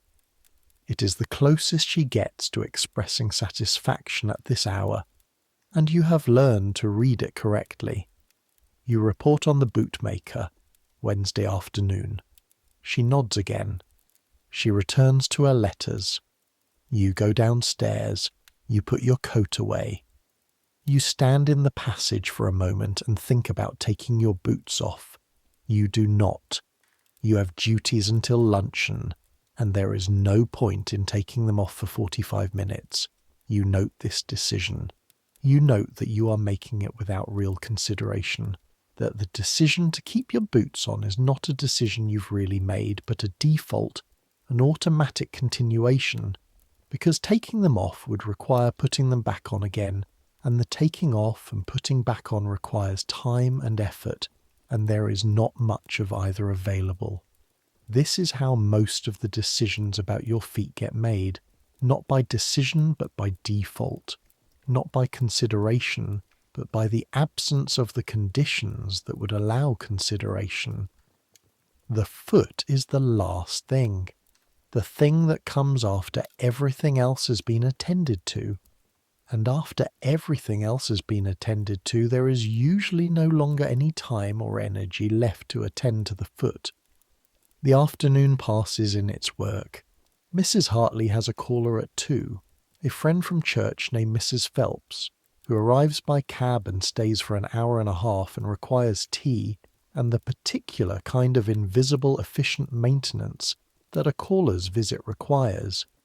The straightening of the drawing room before she arrives, the management of the tea things, the availability of anything that might be needed without being conspicuously present. While Mrs. Phelps is in the drawing room, you are upstairs, or in the passage, or in the dressing room making small repairs to a bodice that needs attention. Your feet, during this part of the day, are carrying you on the rounds of the house that the day requires, up and down the stairs multiple times, the measurement of the day in vertical movement as much as horizontal. The stairs of this house are a specific kind of physical challenge that you have internalized to the point of not thinking about it. But that is worth noting because it is characteristic of this work. The stairs are steep and uncarpeted above the first floor. The servant stairs, which are bare wood with no tread covering, and you go up and down them multiple times a day. The impact on the ball of the foot each time you descend. The push through the calf and the toes each time you ascend, 16 steps each way. Thousands of stairs in a year, tens of thousands over a career. The stairs are where you feel the afternoon fatigue most clearly. By 3 o'clock, going down is beginning to have a quality to it that you can only describe as the stairs being further away than they looked, which is not a thought that makes sense, but is the correct description of the particular kind of perceptual shift that comes with physical tiredness, when the body has been working for 10 hours and is beginning to operate at the margin of its reserves. You don't stop. There's nothing to stop for. The work continues and you continue with it, making the automatic adjustments that experience has taught you, the slight shift in weight distribution that takes the edge off the ball of the left foot, the conscious straightening of the back that helps the hips and therefore everything below them. At 4 o'clock, Mrs. Hartley's afternoon rest begins. She is not a young woman, and she has adapted to this city's social rhythms in the way that adult women of her class do, maintaining her health through a pattern of activity and rest that acknowledges the body's requirements. The rest is an hour. You use part of it for the first brief stop of your day. You go to the servants' hall in the basement and sit on the wooden chair near the fire and take off your right outdoor boot, just the right. The scar tissue on the little toe has been sending its complaint more loudly for the last 2 hours, and it has earned attention. You peel back the stocking and look at the toe. The skin around the scar is slightly redder than it should be. Nothing alarming, but rubbing. You reach into your pocket for the strip of cotton you carry for this purpose, a length torn from the hem of an old handkerchief, soft enough not to add to the friction, wide enough to wrap around the toe and pad it against its neighbour. You wrap it now, neat and tight, feeling the pressure of it, the slight difference it makes. Better. Not perfect. Better. You put the stocking back. You put the boot back. You lace it. Agnes comes in with a cup of tea. She sets it down without comment.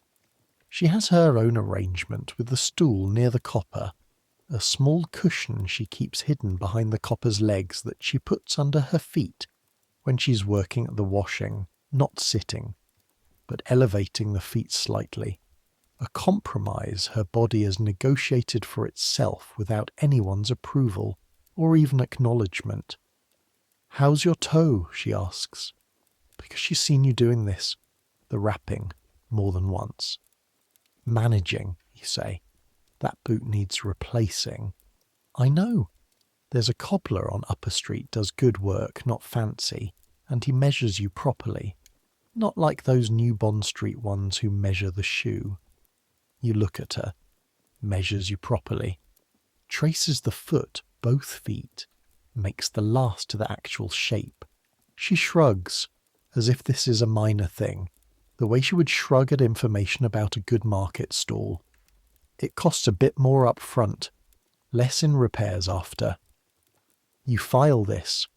Under the section that is growing slowly, the section labelled possible things. The evening comes, as evenings do, pulling the light down and replacing it with the yellow warmth of gas and candle. Mrs. Hartley dresses for dinner. This is your central work of the day, the dressing, the hair, the management of the complex procedure of turning a woman who has spent the day in her house, dress into a woman who presents herself appropriately at her own dinner table. The dinner shoes come out. These are different from the house shoes.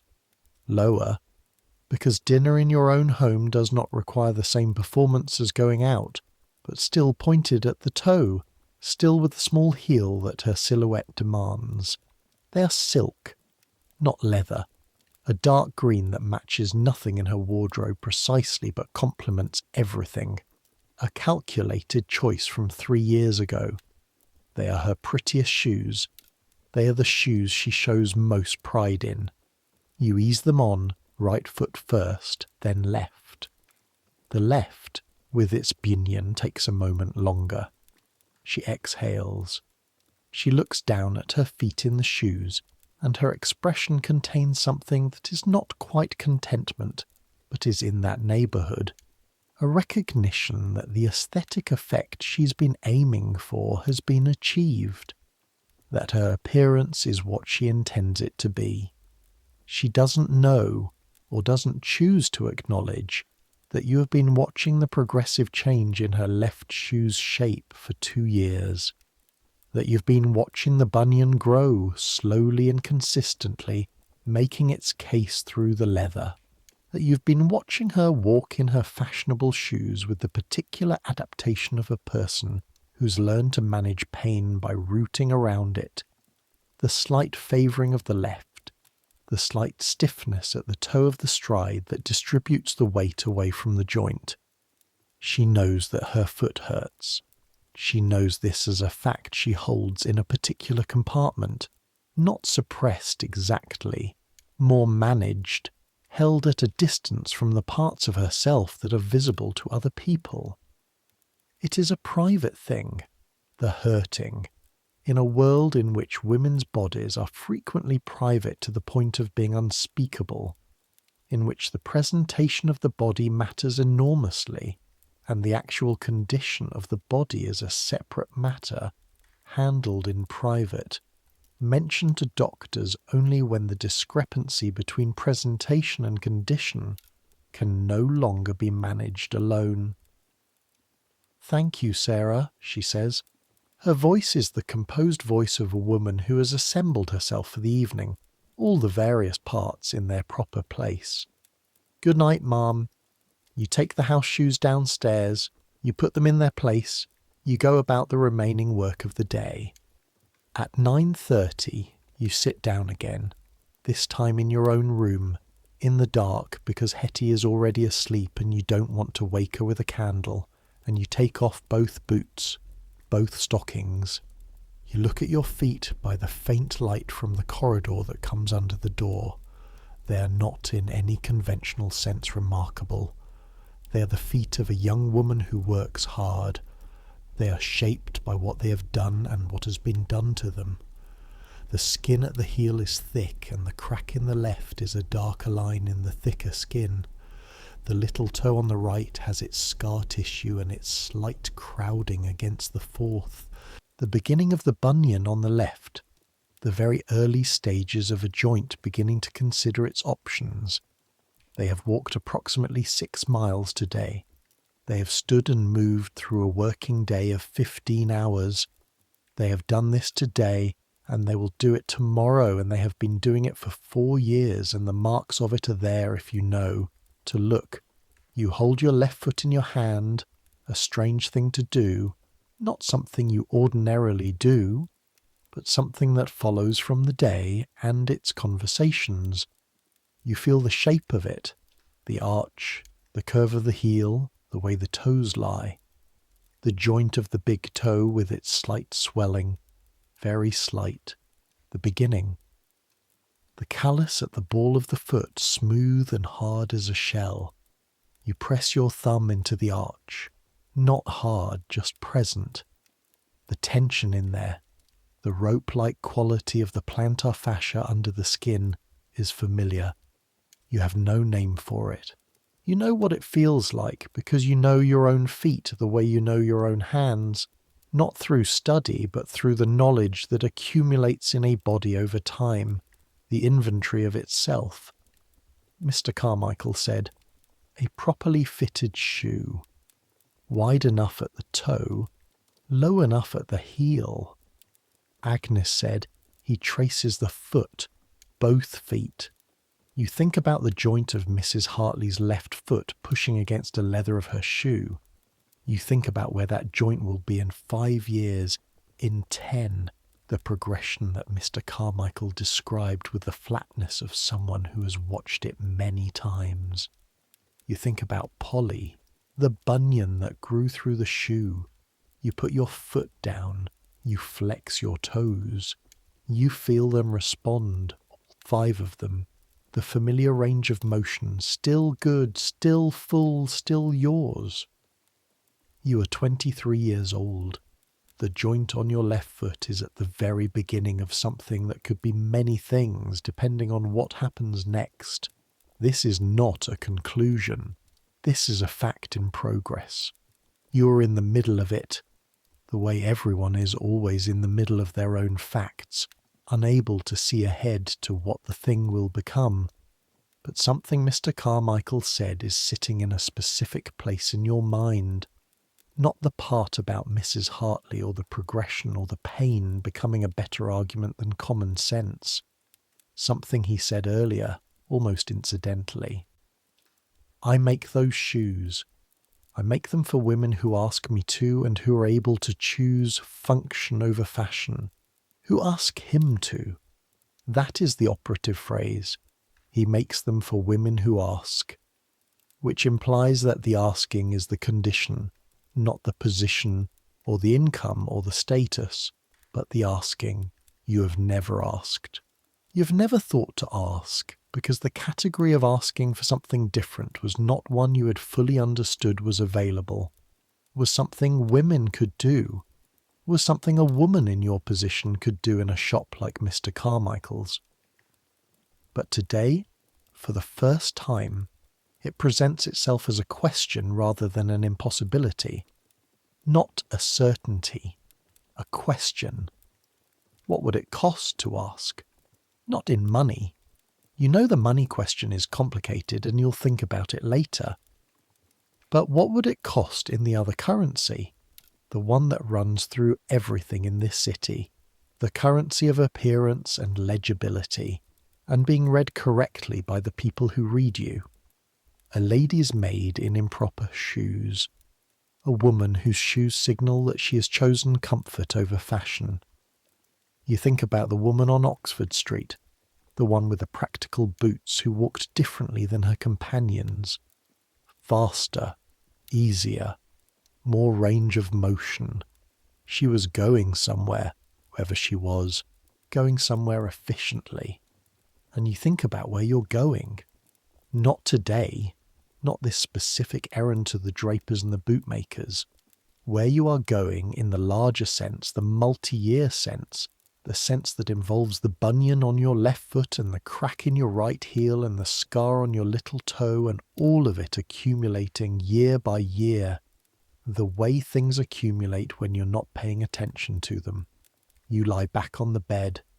The straw of the mattress shifts under you, accommodating your weight. Hetty breathes slow and steady. Through the small window at street level you can see the feet of people passing. Just the feet and a little of the legs. The late-night traffic of a city that never quite stops. The boots and shoes of people going home or going to work or going to somewhere else. Each pair of feet with its own history, its own damage, its own accommodation to the world that asks things of it. You close your eyes. Let me tell you what happens in the weeks that follow, because this story does not end in the bedroom in Islington with the question unanswered. 3 weeks later, in December, there's an incident that changes the sequence of events, as incidents do. Mrs. Hartley falls. Not dramatically, not catastrophically. She is coming down the main staircase on a Tuesday evening, dressed for going out, her evening shoes on, and her left foot turns on the second step from the bottom, a slight awkward angle, and she sits down suddenly on the step and the dinner plans are altered, and you are called from the kitchen where you are eating your supper. She has twisted her ankle. Not broken, the doctor confirms when he comes. A sprain wrapped in a bandage, elevated, rested for 4 days. She is angry and embarrassed. The embarrassment visible even through the composure, because falling is not something a woman of her position does, or at least not something she discusses, and the fact that you were there to help her up and see her face in the moment of it, before the composure returned, is something she acknowledges with a particular careful formality in the days that follow, not quite thanks, more like a careful acknowledgement that you were useful. But here is the thing about the fall. When you help her up, before the doctor comes, before everything is arranged, you're kneeling beside her on the stair, and she is holding her ankle, and her face is without its usual management, just the face of a person in pain and shock. And she says quietly, not to you specifically, but in your direction. I told him the heel was too high for the stair, she told him. The bootmaker, presumably. She told him the heel was too high, and he made it anyway, or made it to the height she asked for because she asked for it, and the asking outweighed the telling. This is a thing that happens. This negotiation between what the shoe should be and what the woman asks for, and the asking is often not for the thing that would help.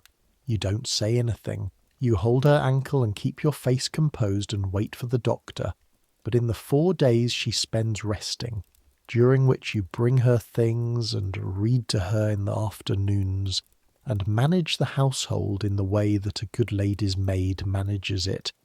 When her mistress is incapacitated, you have time to think, and what you think about, among the many things you think about, is the shoe, the heel that was too high for the stair, the bunion that is pressing through the leather of the shoe, the corn on the ball of her right foot, the thickened nails, the whole accumulated record of 23 years of fashionable shoes written into her body. She knows. She knows all of it, in the way a person always knows what is happening in their own body, even when they do not acknowledge it, even when they have arranged their knowledge so that it occupies the smallest possible space in their attention. She knows, and she has been making choices for 23 years that have produced this, and she will continue making those choices, very likely, because the alternative is a different set of choices with different costs, and those costs are not ones she is currently willing to pay. You understand this completely. You are making your own version of the same choices, less dramatically at an earlier stage. But in the 4 days of her rest, you make one appointment. You go to the cobbler on Upper Street that Agnes mentioned. Not Mr. Carmichael with his warrant to the Queen and his gold letter name inside the shoe. A different man, a working cobbler, in a shop that smells the same way, of leather and wax, and the dry smell of wood lasts, but which is smaller, plainer. The shelves not as elegantly arranged. He traces your feet, both of them. On a piece of paper, an outline, the actual shape, the widest point at the ball, the narrower heel, the specific departure from theoretical symmetry in your right foot, where the scar tissue has altered the toe. He does not say anything while he does this, just works. The pencil close against the edge of the foot, the line following the actual shape without amendment. Then he measures the arch height of each foot, left slightly higher than right, another thing you didn't know. He looks at the outlines. He looks at your boots, which you've put on the counter. How long have you had these? 3 years. The heel on the right one's caused you trouble. Not a question. The angle of the worn heel is legible to him. The hip some days. He nods, he makes notes. He tells you what he recommends, which is a boot with a rounded toe box and a heel height of 1 inch, rather than the 1.5 inches of your current boot, made on a last that corresponds to your actual foot, with a slightly wider fit across the ball. Where the current boot is too narrow, he gives you a price. It is more than your current boots cost, not impossibly more, about a month's saving if you set the money aside specifically. You look at the outlines of your feet on the paper, the actual shape of them, drawn honestly, without the idealizing that the fashionable shoe requires. "Can I take these?" you say, meaning the outlines. He looks at you. Most people don't ask. "I'd like to keep them." He hands them to you. You fold them carefully and put them in your pocket. You do not order the boots that day. You don't have the money for them yet, but you have the measurement. You have the knowledge of the shape.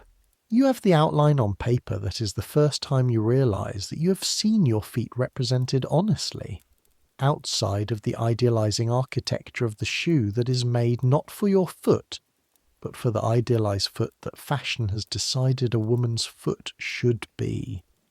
The boots that try to make your feet something other than what they are have been changing them, slowly, in the direction of the ideal, and the direction of the ideal is not the direction of your health.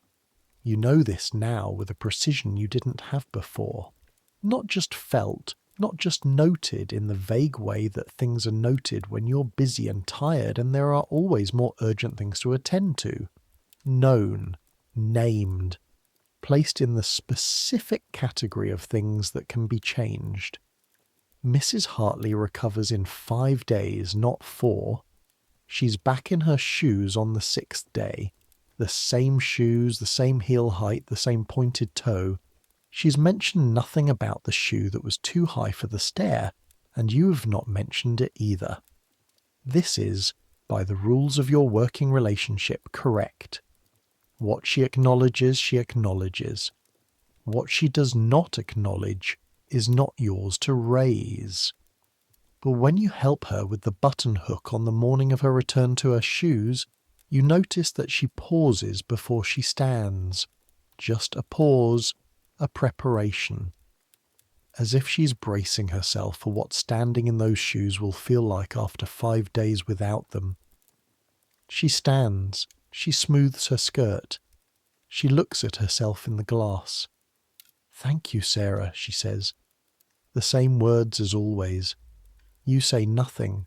You gather the nightgown. You go about the day. But the pause stays with you. The preparation she made before she stood. The gathering of herself. The bracing. She will do that every morning now, you think. For the rest of her life, or for as long as she keeps choosing these shoes, she will stand up with that slight preparation, that armouring against what her own feet have become. There is a word for this that doesn't exist yet in 1881, that won't exist for another century: acceptance. Not in the sense of resignation, but in the sense of acknowledging what is true. She has accepted somewhere in herself that her feet hurt.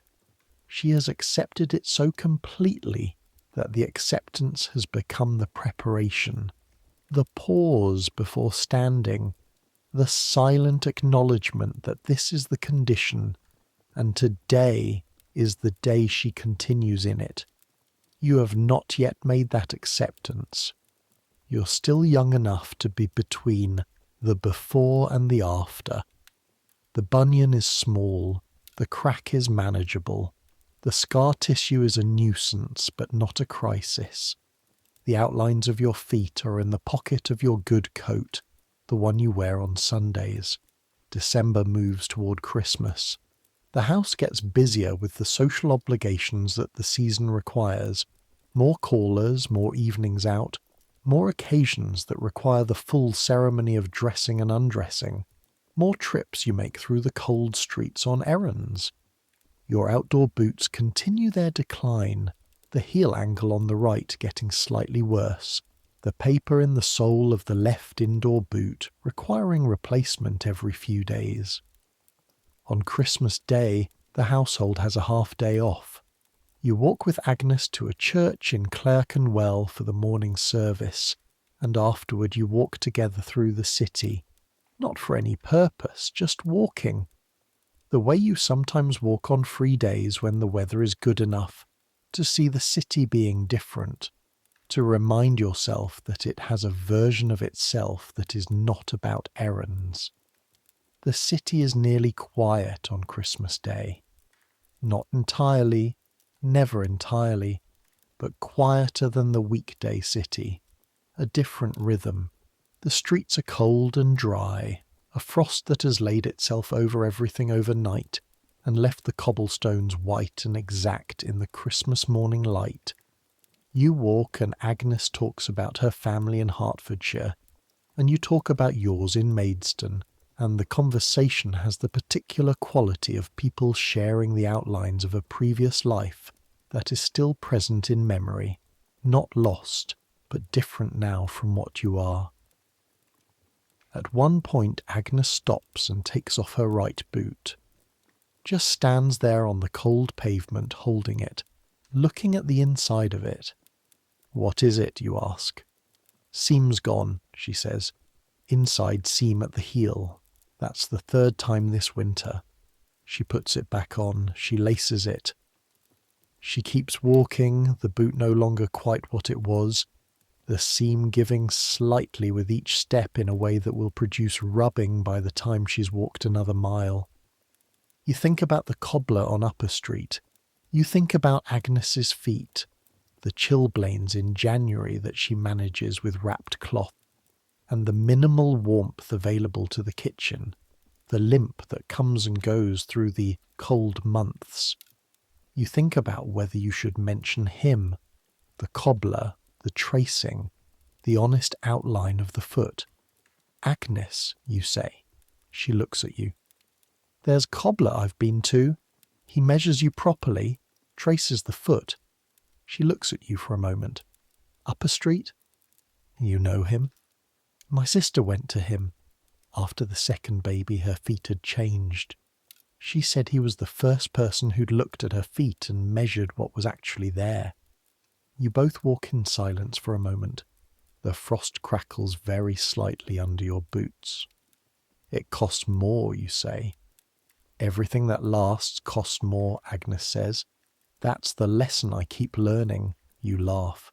An actual laugh, not the quiet version you use in the house, but a real one. The kind that comes from the specific recognition that someone has said something true about something that matters. Yes, you say. That is the lesson. The winter deepens in January. The cold becomes serious, a sustained freeze that lasts 3 weeks, and during which the water in the basin freezes every night, that turns the streets into hazards of compacted ice over which everyone moves with the particular caution of people who know that falling on ice is worse than falling on cobblestones. Your crack heel becomes acute in January.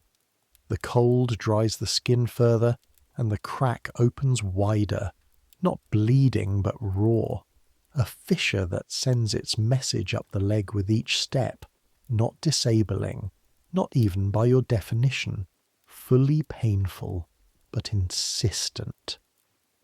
You begin wrapping it before you put on your stocking, a wider strip of cloth, more padding, more management.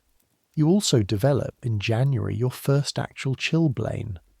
On the second toe of the right foot, the one next to the scar tissue, a swelling that begins as a redness and advances to an itch that is so specific and so demanding that it occupies an irritating amount of your attention when you would prefer to be giving your attention to other things. A chilblain is what happens when the extremities are repeatedly warmed after cold, when the circulation swings from constricted to open, and the small blood vessels in the skin are not quite equipped for the transition and swell and crack and produce this particular misery. Agnes treats hers with a mixture of turpentine and lard that she makes herself from a recipe her mother gave her, and she offers you some. You use it. It helps somewhat. Not curing, managing, which is what everything about this situation comes down to. Management rather than resolution, because the resolution would be warmth, consistent warmth, which is not available. Hetty's chilblains are worse than yours. She stands in front of the laundry copper in steam and then steps back into the cold of the laundry room. The temperature swings the worst possible environment for the circulation, and by February she has 3 toes that are swollen and dark and that she wraps in cloth every morning with her lips pressed together in the expression that is not quite pain. You help her with the wrapping on the worst mornings. You've gotten good at it. The firm, consistent pressure that helps without cutting circulation. The tuck at the end that holds the cloth in place. How's yours? She asks one morning, meaning your chilblain. Better, you say. Agnes's turpentine. Vile stuff. Effective, though, she snorts.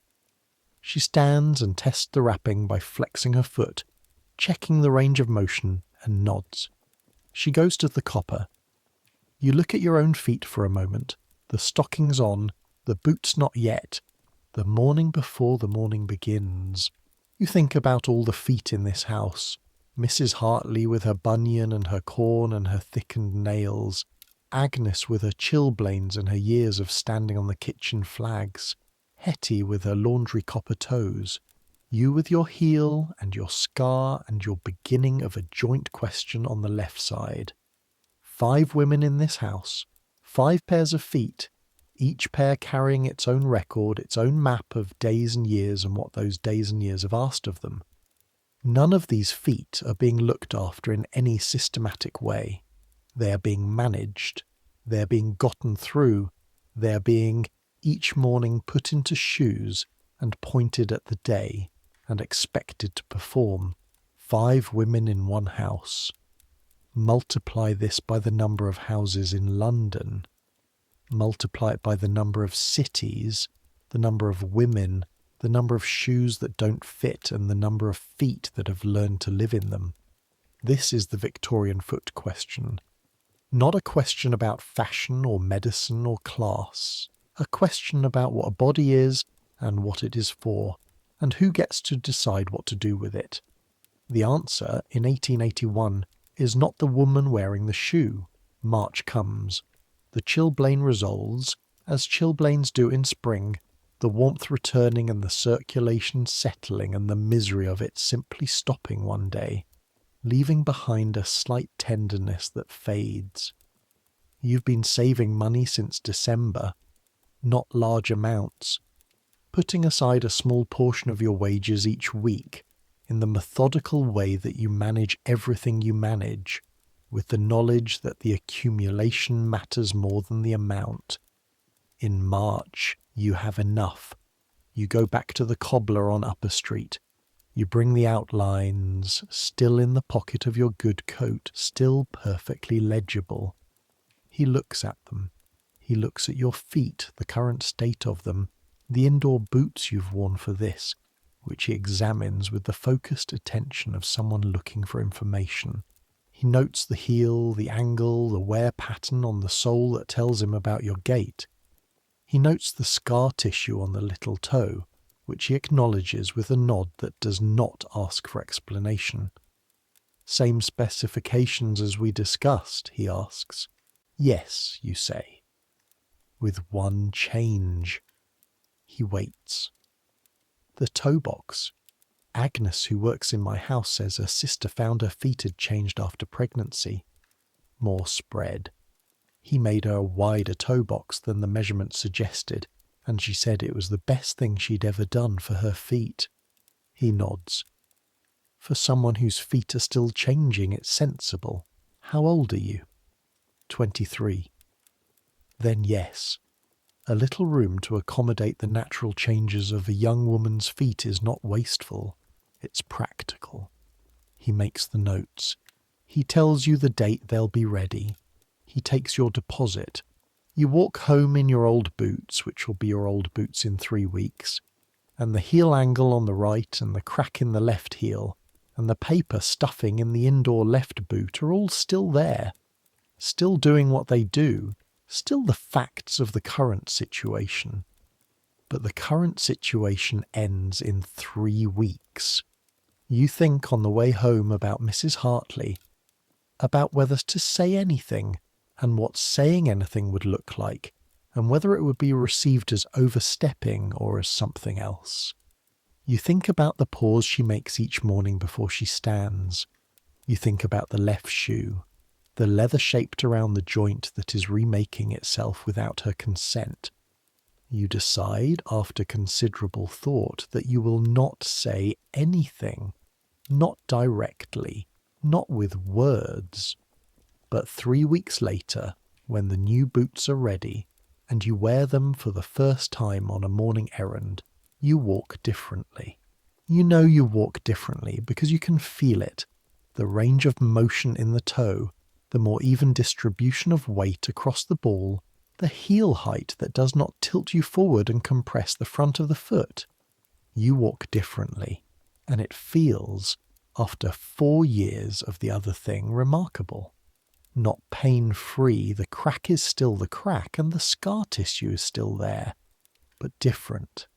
A different relationship between the foot and the shoe, a relationship in which the shoe is not arguing with the foot about what shape it should be.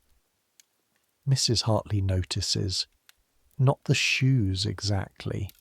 She notices you moving one morning when you're crossing the dressing room, and she looks at you for a moment with the expression that means she is registering something without quite deciding what it is.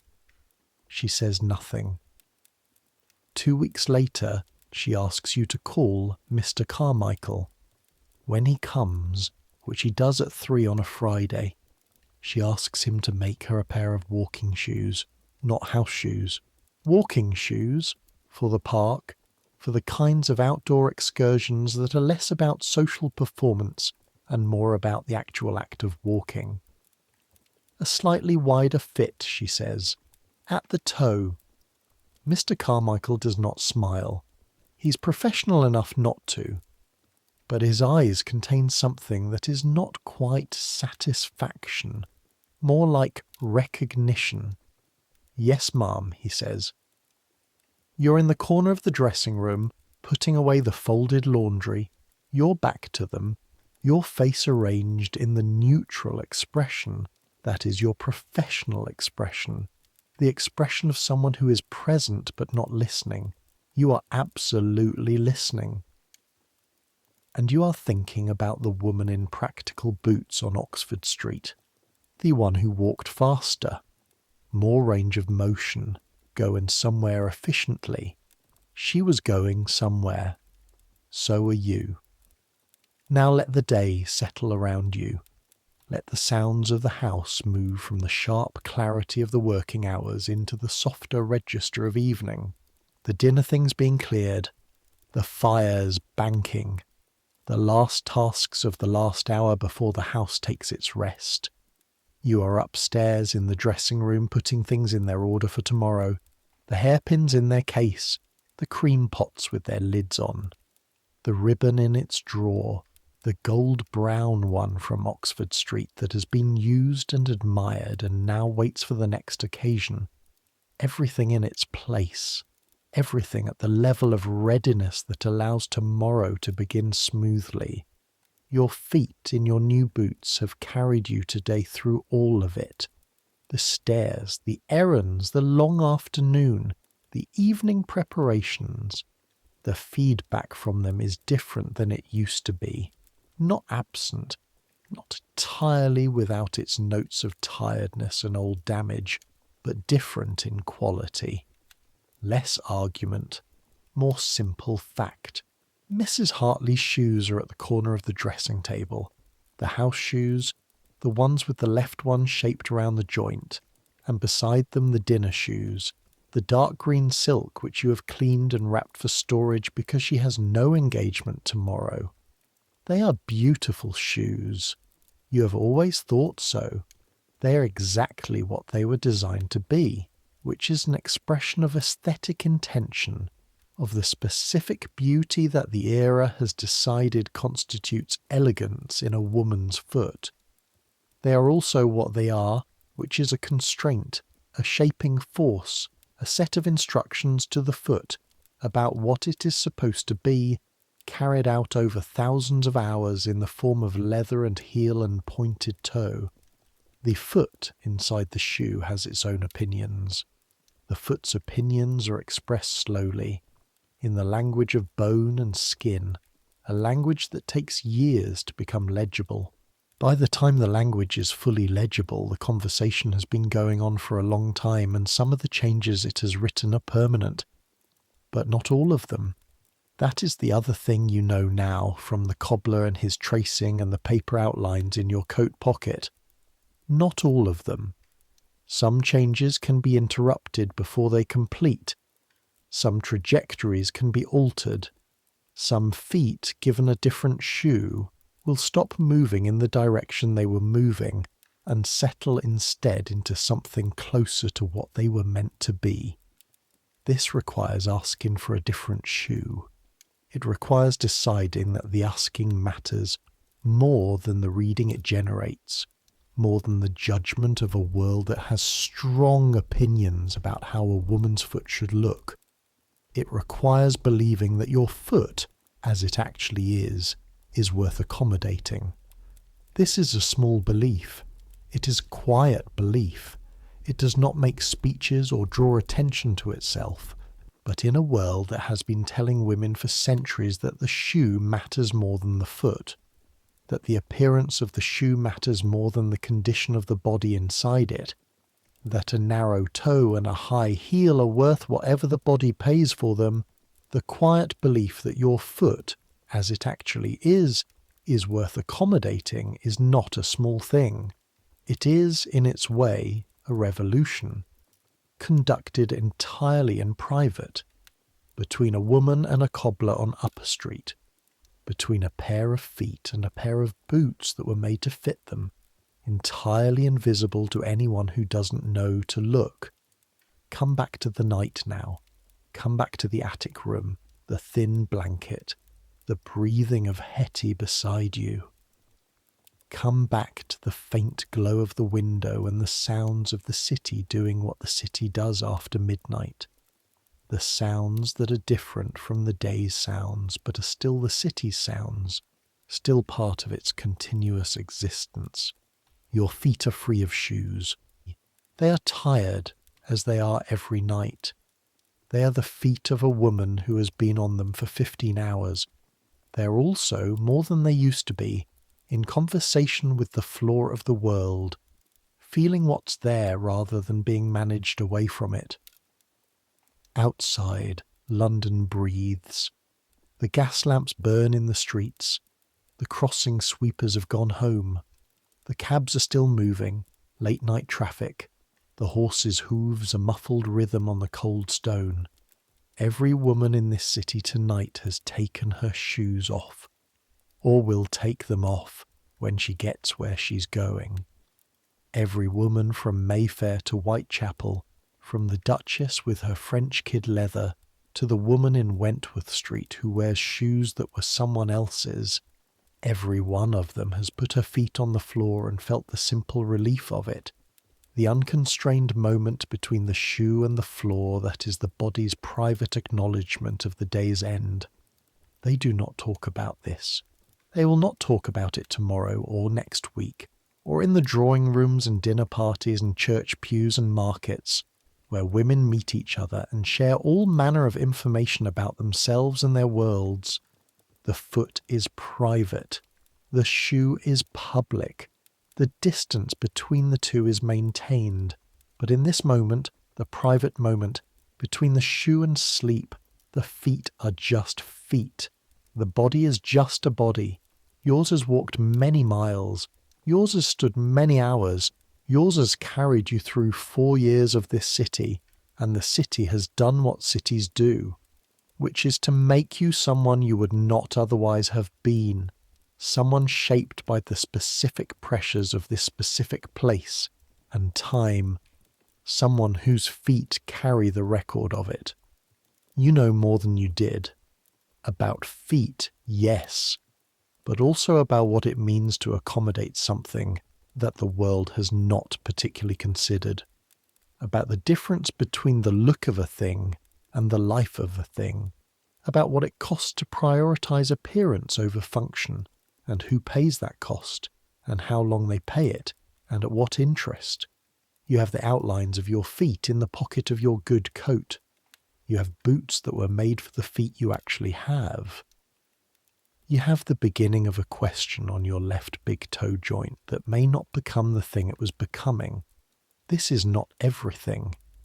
This is a very small set of facts against the weight of a world that has not changed its mind about shoes and will not for a long time.